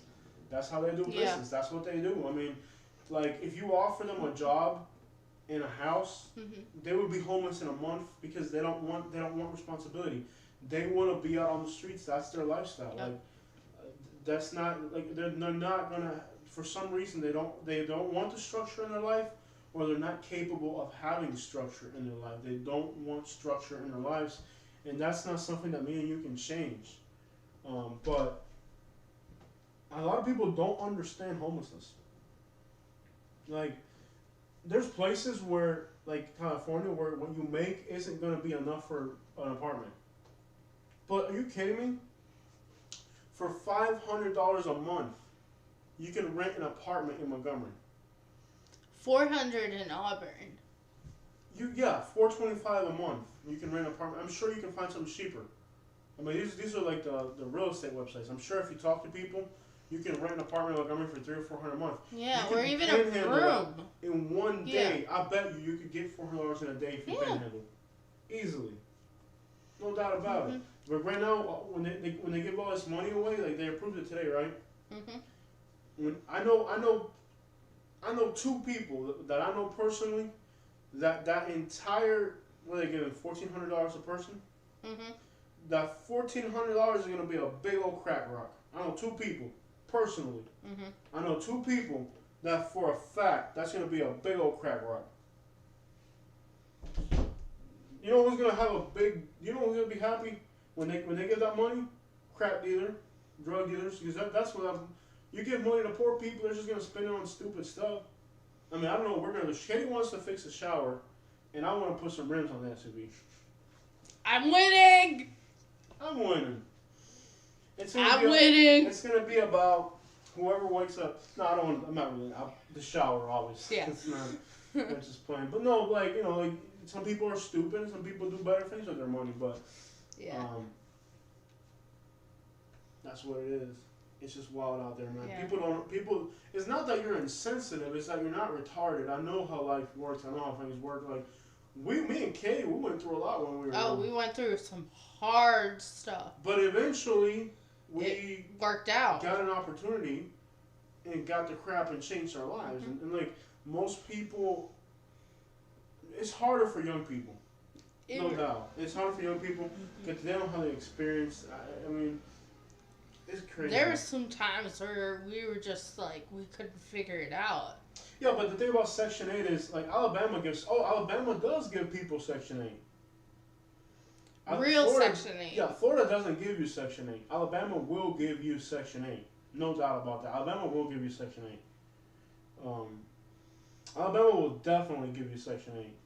That's a fact. Not right away, but you'll get it eventually. Yeah. Hey, baby, you got some laundry to do? I know you do. I saw it on the bed. Let's just close this live stream. No. Come on, the laundry's calling. No. Laundry. I'm having fun. You're having fun? Yeah. You're not allowed to have fun. People don't realize. I'm sure like somebody just runs into our show. They don't realize how wacky we are. Yeah. But yeah. So guys, this room is gonna change colors here soon. It's gonna be lime green, so that I can have a green screen background. Even the knob on this, even this is gonna be lime green. No. This is gonna be, everything's gonna be lime green. No. I need green screen for my videos. It's turning purple. Purple. It needs the whole lime green. The whole bedroom needs to be lime green, so I can have what do you call this thing? Green screen for my background. We're gonna get you an actual green screen.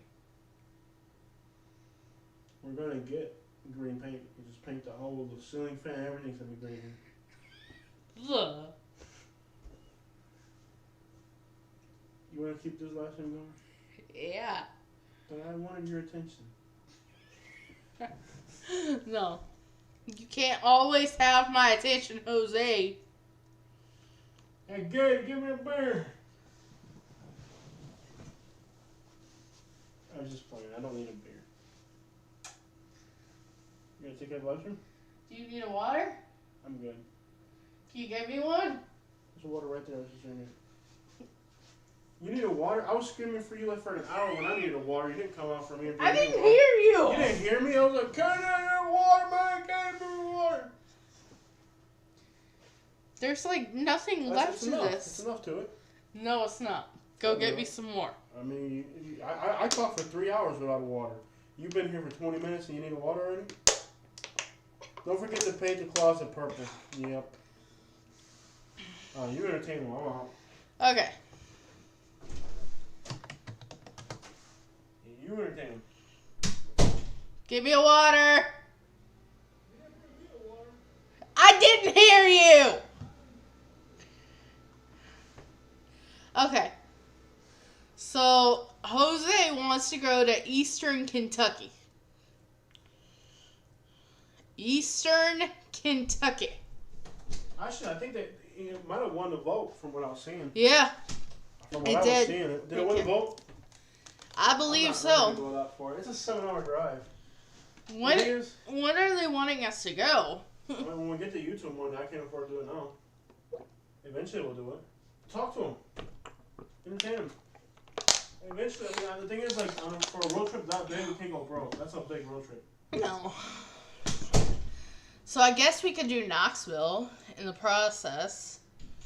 Y'all want to see Knoxville? Let me see y'all comments. Got a whole different language. Yeah.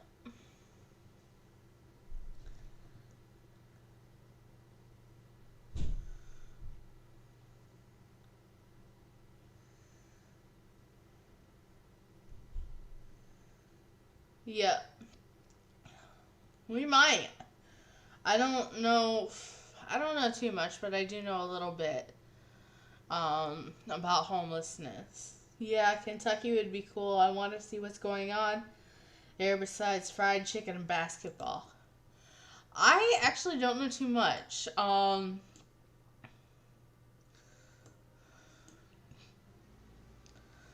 See what's out there. There's a place called Happy Valley. That sounds like a good place to put a video out. Happy Valley.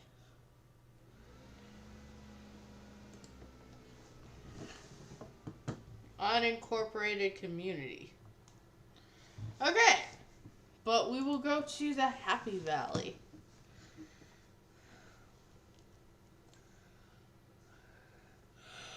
Okay. What else is out there? Something called Boone. Like Lexington, Pine, Beckley.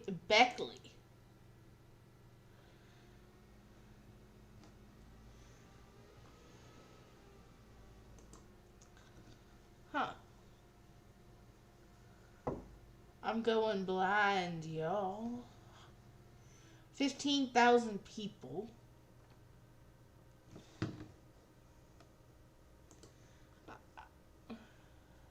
That's West Virginia.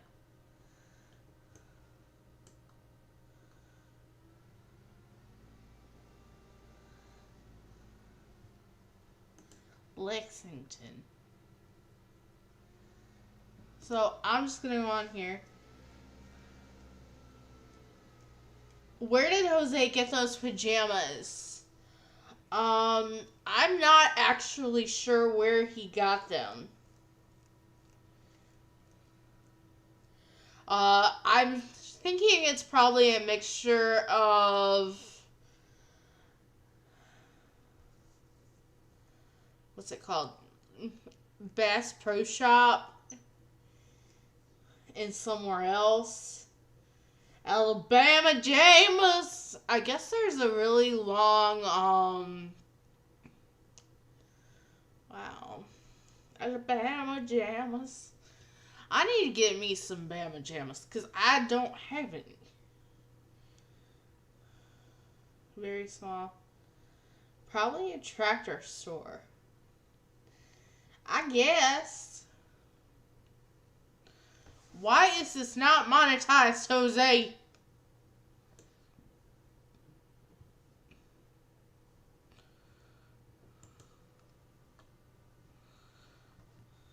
I need pajamas like that. Everybody needs pajamas like that.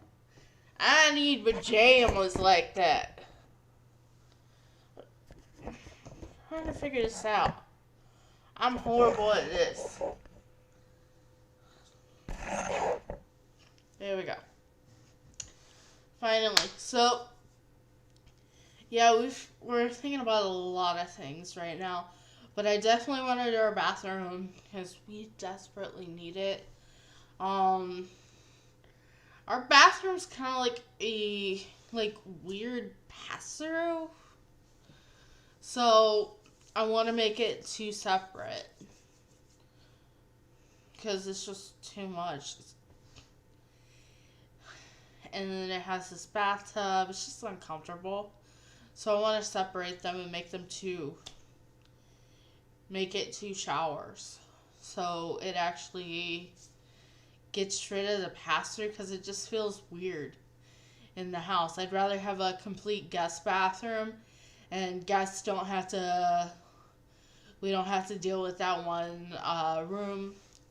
So hopefully we can do that here soon. Giving out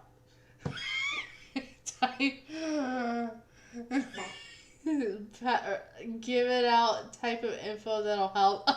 Burgle. That's hilarious. I thought about starting a Florida Idiot and Reno challenge. That would be cool. It's gonna be someone y'all know. Reno. I don't know anything about that. Is it cool?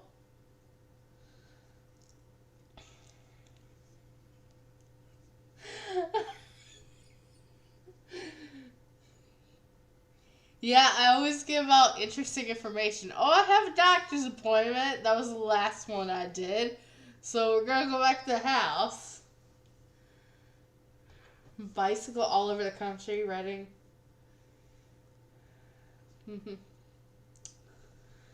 Show my face. You want to see my face?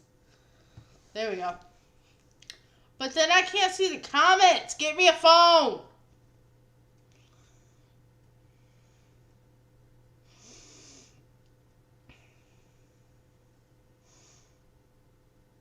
Yeah, I'm just waiting for...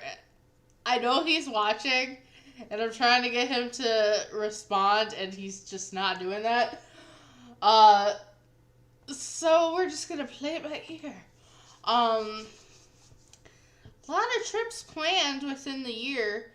I know his dad is really, really wanting to come up, so I'm trying to get him to prepare his dad's room too. And make it more accommodating, but he doesn't want to do that.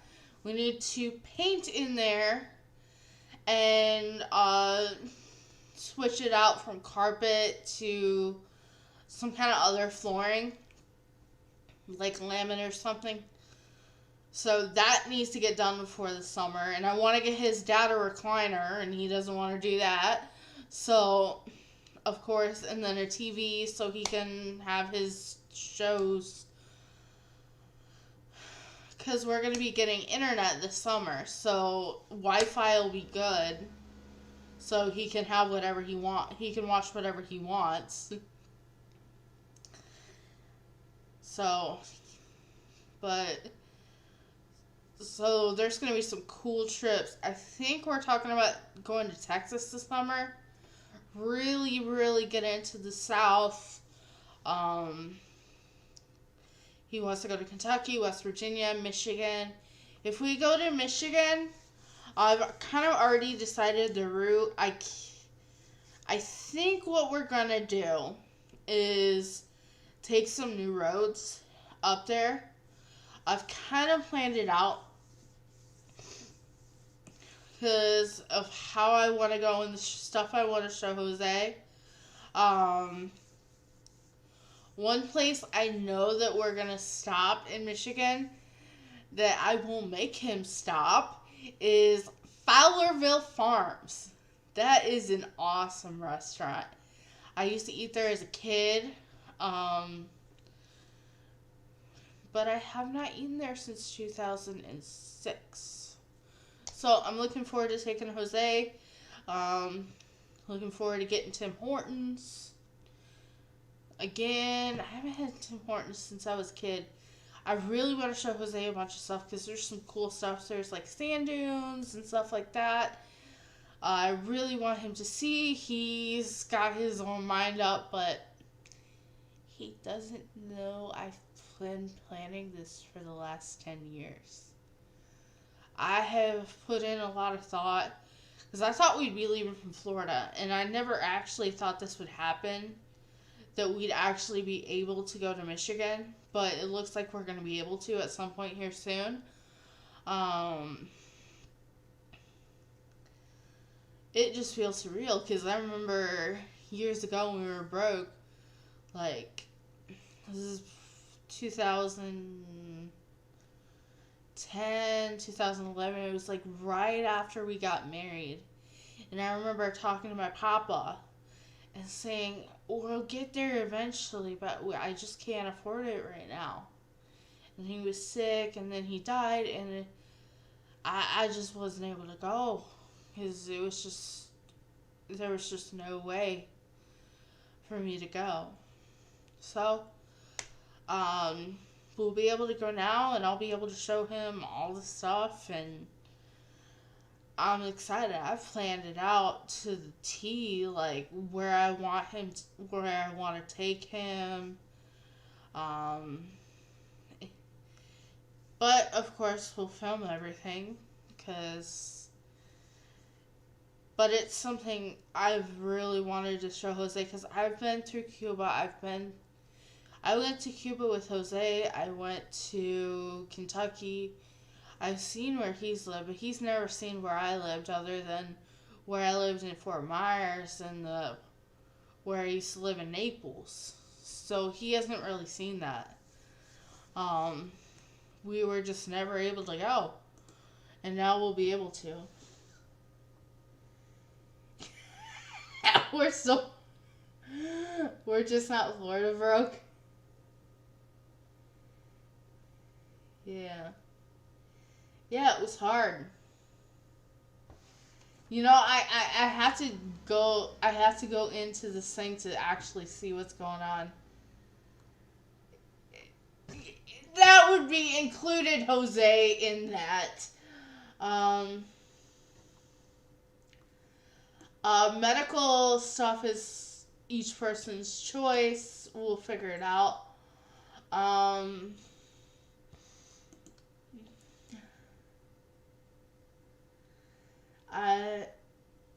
Jose, I've included that. I've included 8 Mile. But you want to see where I grew up. But Big Sierras. Yes, I want to go out west too. Gatlinburg is...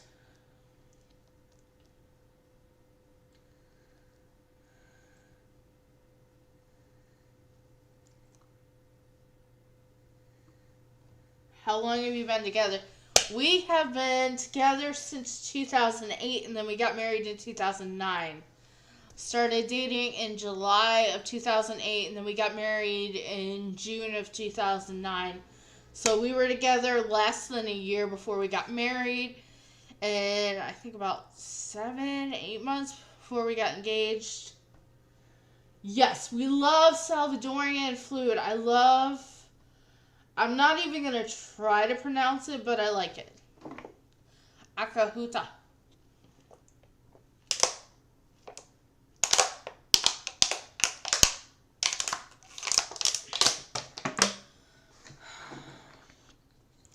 Yeah, they do. Jose, I need more water.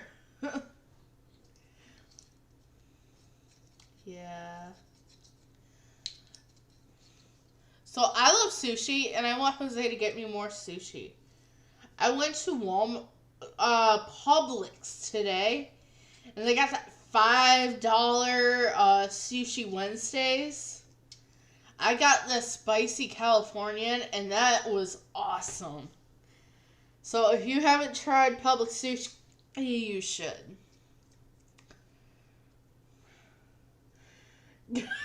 You will never eat sushi. You'll never eat sushi? Jose, what I had was cooked. You'd eat it.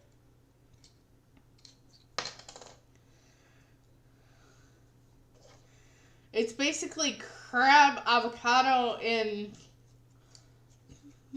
Jose, it was cooked fish. It was cooked crab. It was cooked crab with avocado and rice. And some kind of vegetable thing. In a seaweed wrap. Yes, Jose, it's cooked. It was cooked crab.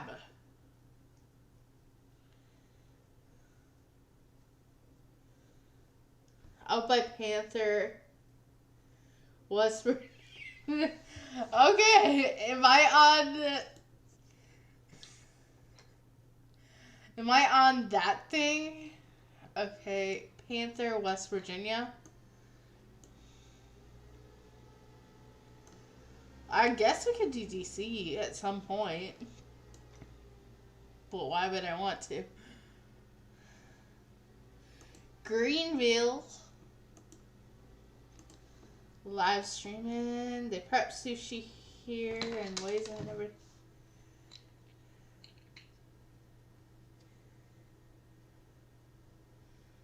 Oh.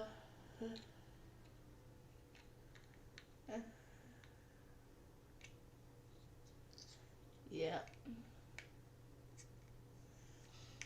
I think Jose would actually like it, like sushi, but he will never try it. He is not into sushi. I want him to go to a sushi restaurant. I've been wanting this for years. And I don't really have someone who would go because my mom doesn't like it.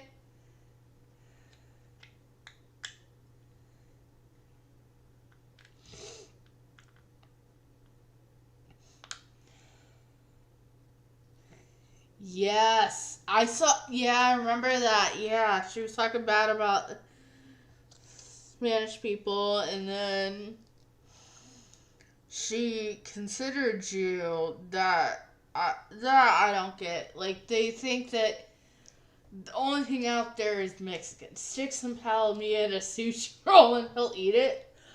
I don't know about that. That'd probably weird him out. I don't know if he'd like that rice. It may just be the sushi rice is too sweet for him. It is good. I love it. I love sushi. My favorite is the salmon rolls. Honey sushi styles. Oh, then I need to go to Reno for some sushi. Great prices. Roll my palomilla. We got a problem. There you go. He wouldn't do it. He would not have a rolled palomilla.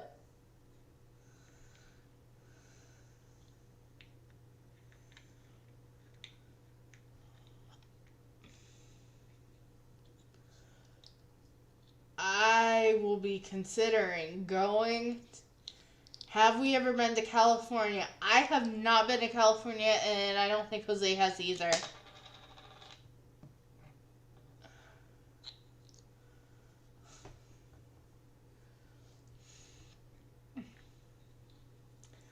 I want to go. I think is it Chile or Argentina, Patagonia, where the orcas come up and eat the seals.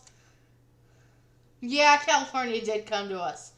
Oh, we love Mexican food. There's Mexican food all around here. So I'm sure it's good out there.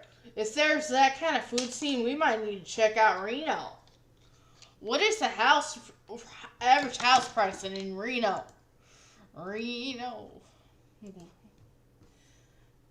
It's like a knockoff Las Vegas, right?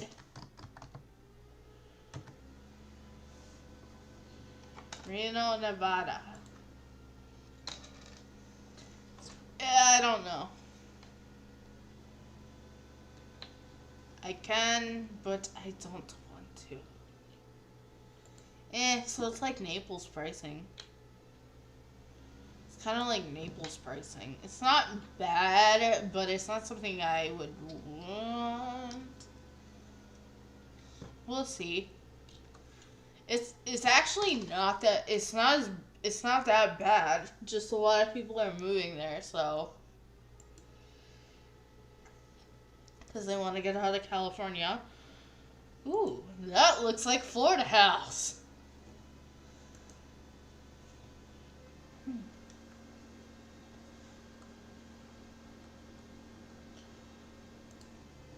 Yeah. So what's up? Jose, you need to eat a Florida cow. They are smaller. No. There is Wagyu beef sushi.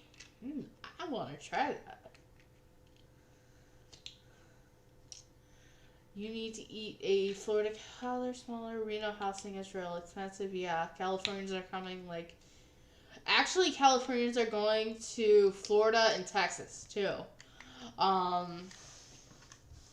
Florida, Texas, Tennessee, they're all coming. And I think they're coming here, too, because I'm seeing more California license plates. Talk about hot temps. Yeah. So what y'all got? What are you wanting? Where are you wanting us to go? Other than Reno, we've kind of talked about that one. We'll eventually get across the whole country. We're still at Smaller, no grass in Reno. Yeah, it's hot there too. Yeah, Cali plates. I see them in like Huntsville, Birmingham, and Montgomery. And I do see them in Millbrook. I saw a Pennsylvania plate here, which really surprised me earlier today. I have yet to have sushi in Florida compared to here in Reno. Yeah, Californians are everywhere. They are fleeing like crazy. Yep. I've been to Chicago years and years ago. Jose has too. I love Chicago, and I can't wait to go back. Idaho. Go to Idaho? I don't know. Yeah, Virginia's probably the military. Or someone in government.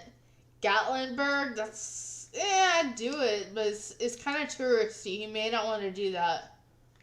What else would be cool that you guys want to see on our channel? Anyone? Have you ever been to Boston? I've been to Boston. Jose hasn't. I don't really remember much. I remember going to one museum and seeing the Boston Harbor where they threw the tea. I was expecting it to be more brown. I was like, because it was tea, but it was a long time ago. But I was also 12 years old. Cuban food restaurant videos. We used to have videos like that. It's just no one watched them, so we took them down. But maybe now would be the time. If you go on our channel, we have a video of what it's like at a Cuban restaurant. It's like a little skit. Take Jose to Cedar Point. I don't do Cedar Point anymore. I don't know if he'd like that, though. He's kind of... We did Jackson and yeah. We could do Chicago. I've kind of planned out what our trip up north would look like, though. He just doesn't know it yet. He is going... I'm hoping he likes it, because I'm not going to tell him until we're actually going.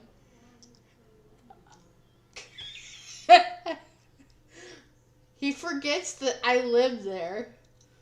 So he's going to have some food things that I grew up on and really see me.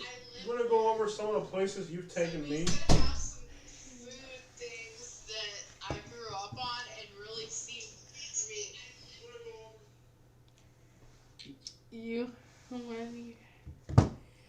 I'm not making money on YouTube. This video's not even monetized, is it? No. I forgot to monetize it. Can you monetize it now? No, it doesn't matter. It doesn't matter. We just need to catch up with subscribers. Yeah. So you remember when you planned out some of the things you planned out? Like, remember the time in Newport Richie where you took me to a wing place? Let's talk about this. Okay, this is why you don't plan our trips. Okay, remember when we went to Newport Richie? Where the day I gave Dad a heart attack. Okay, so this is why you don't plan stuff out. When we went to Newport Richie, you told me it was a wing place, right? Yeah. What was it? It was kind of like Hooters. It was more than Hooters. Really? And the wing place? Was it like a strip club? It was a strip club. And you ended up making me go in there and try and order wings because you said they were highly rated. They were. This is why you don't plan out trips. Yeah. Because you suck at planning stuff out. But I do gotta see the places you're from. I'm with you on that. Yeah, I want to show you like restaurants I went as a kid. I'm not excited about this one bit. He doesn't know what he's getting into. What I'll do is I'll go to your childhood town. I'll go to Detroit, and then I'll leave as quickly as I can. No, I do want to see Michigan, but I want to see like. I do want to see Michigan, but I we'll see Michigan. I bet there are a couple places you're going that are non-negotiable. You wanted me to go to a Big Boys. Yeah. Okay, because when you were a child, you used to go to Big Boys. So she takes me to a Big Boys in was it Clarksville, Indiana? Yeah. In Indiana, you're allowed to smoke inside restaurants. I don't know if you're still. You're not allowed to. This anymore? was like 2009. Yeah. Basically, walk in this restaurant. It's like 50 old people who all have cancer. Like breathing inside, like you don't even need to light a cigarette inside this restaurant. There's so much smoke from cigarettes inside this restaurant that if you're a smoker, you could just breathe the air and you get I don't know. This is why you don't plan stuff out. You're just horrible planning stuff out. You really are. I didn't know the laws, Jose. We were in Florida, so we were spoiled. Anyway, she took us to this Big Boy restaurant to relive her childhood memories of 100 old people from Indiana smoking inside a restaurant. Oh, yeah. But you like the soup. I don't remember. We went for soup. Don't you remember the soup? I remember 100 old people in Indiana smoking inside a restaurant. That's the only thing I remember about this restaurant. Yeah. The only thing I remember about this restaurant is it was in Indiana and there was 100 people smoking inside the restaurant. That's the only. I just thinking about it makes my sinuses hurt. I remember it was like where they had the smoking and non-section, and the smoking section was larger than the non-smoking section. It's like people went to this restaurant to smoke. It's ridiculous. Yeah. Hey, baby, it's almost like 1 a.m. See, did you check out the 88 buffet in Huntsville? We're not going to buffets in right now. Beale Street in Memphis is cool. Yeah. And we went to a buffet right before the pandemic. Well, basically, if a restaurant is not at less than 20% capacity, we ain't walking in there. We are going to a lot of restaurants. But we're going to, like, it's no either one's outside there. Seating. It's not like we're living in a cage. We do a lot of stuff. Yeah. We've probably been to 10 restaurants in the last week. But we do outdoor seating and low capacity. The place is packed to the gills. We ain't going in there. David says, I didn't know you were a health freak, Jose, with your aloe water. It's not about me being healthy. It's my stomach is in so bad. I've abused my body so much. I'm just like I'm supposed to take my pill. Here it is, right here. I thought if I took I asked myself if my pills aren't helping. I haven't been getting better. I didn't take my pills today. I'm dying. I'm gonna have to take the pill. Yeah. It's just my health is so bad. It's horrendous. I don't know what to do anymore. And today I ate healthy today. Did I? And we had reasonably healthy. There's no reason why I'm this sick today. I feel sick, like really, really sick. I'm gonna try to give you something tomorrow, and you're gonna flip out what I give you. Celery juice? Yeah. You're gonna have hot lemon water first, and then you're gonna have celery juice. My health is so bad. And the doctor pretty much told me he thinks it's stomach cancer. And I was just like, well, if it is stomach cancer, then there's pretty much, I'm not even going to try to, it's pretty crappy. But it feels like I'm being choked all the time. Today I didn't eat unhealthy. Really, we tried going off gluten, that didn't make a difference. I've stopped eating soda, that didn't make a difference. I don't even know what to do anymore. I'm at the point where it's pretty bad. I don't know what to do. I feel like crap right now. And I can take the other medicine, but that just makes me move. I don't know. But all right, listen to this much. Say goodbyes to everybody. Nice to see you guys for 4 hours today. I mean, we got a lot of new subscribers, so it's nice to kind of get to meet you guys a little bit better. Yeah. But anyways, we're out, guys. We're gonna end this live stream. Thank you so much for being here with us. We love you and appreciate you if you're a new subscriber. Yeah. And we'll see. Danny's on. Is he really? Yeah, he just don't end it yet. Not yet. Where's he at? Danny. Hey, what's up? They have it's called La Floriditas. Check it out. Oh man, we'll check it out. Check it out before we end the live stream. Danny, I'm so glad to hear from you, man. We miss you. I miss you, man. We gotta talk a little bit. I want to get down to Mobile. It's the only city I haven't really done in Alabama. We can Mobile. Go there as soon as you want. We will, but I'm waiting for the summer really to do better, more stuff. I'm glad to see you on the videos again, man. I miss you. We've been loving Alabama, man. It's like you were so right about this place. It's been great to us. We've just been busy. You know, a little bit of health problems. That's the only thing that's really kind of nice to see you on here again, man. I appreciate you. Let your wife know we said hi. So, Katie, check out the restaurant. It's called Las Floriditas. They open it in Mobile. Yeah. There's a lot of Latinos moving, like Cubans, Puerto Ricans, and Dominicans moving to Mobile. But we gotta check that. We were in Pensacola recently. That's not too far away. It's called Las Floriditas. Yeah, I've been dying to get some good Cuban food in. There it is. Alabama needs more Cuban. There's a lady that sells They have a website.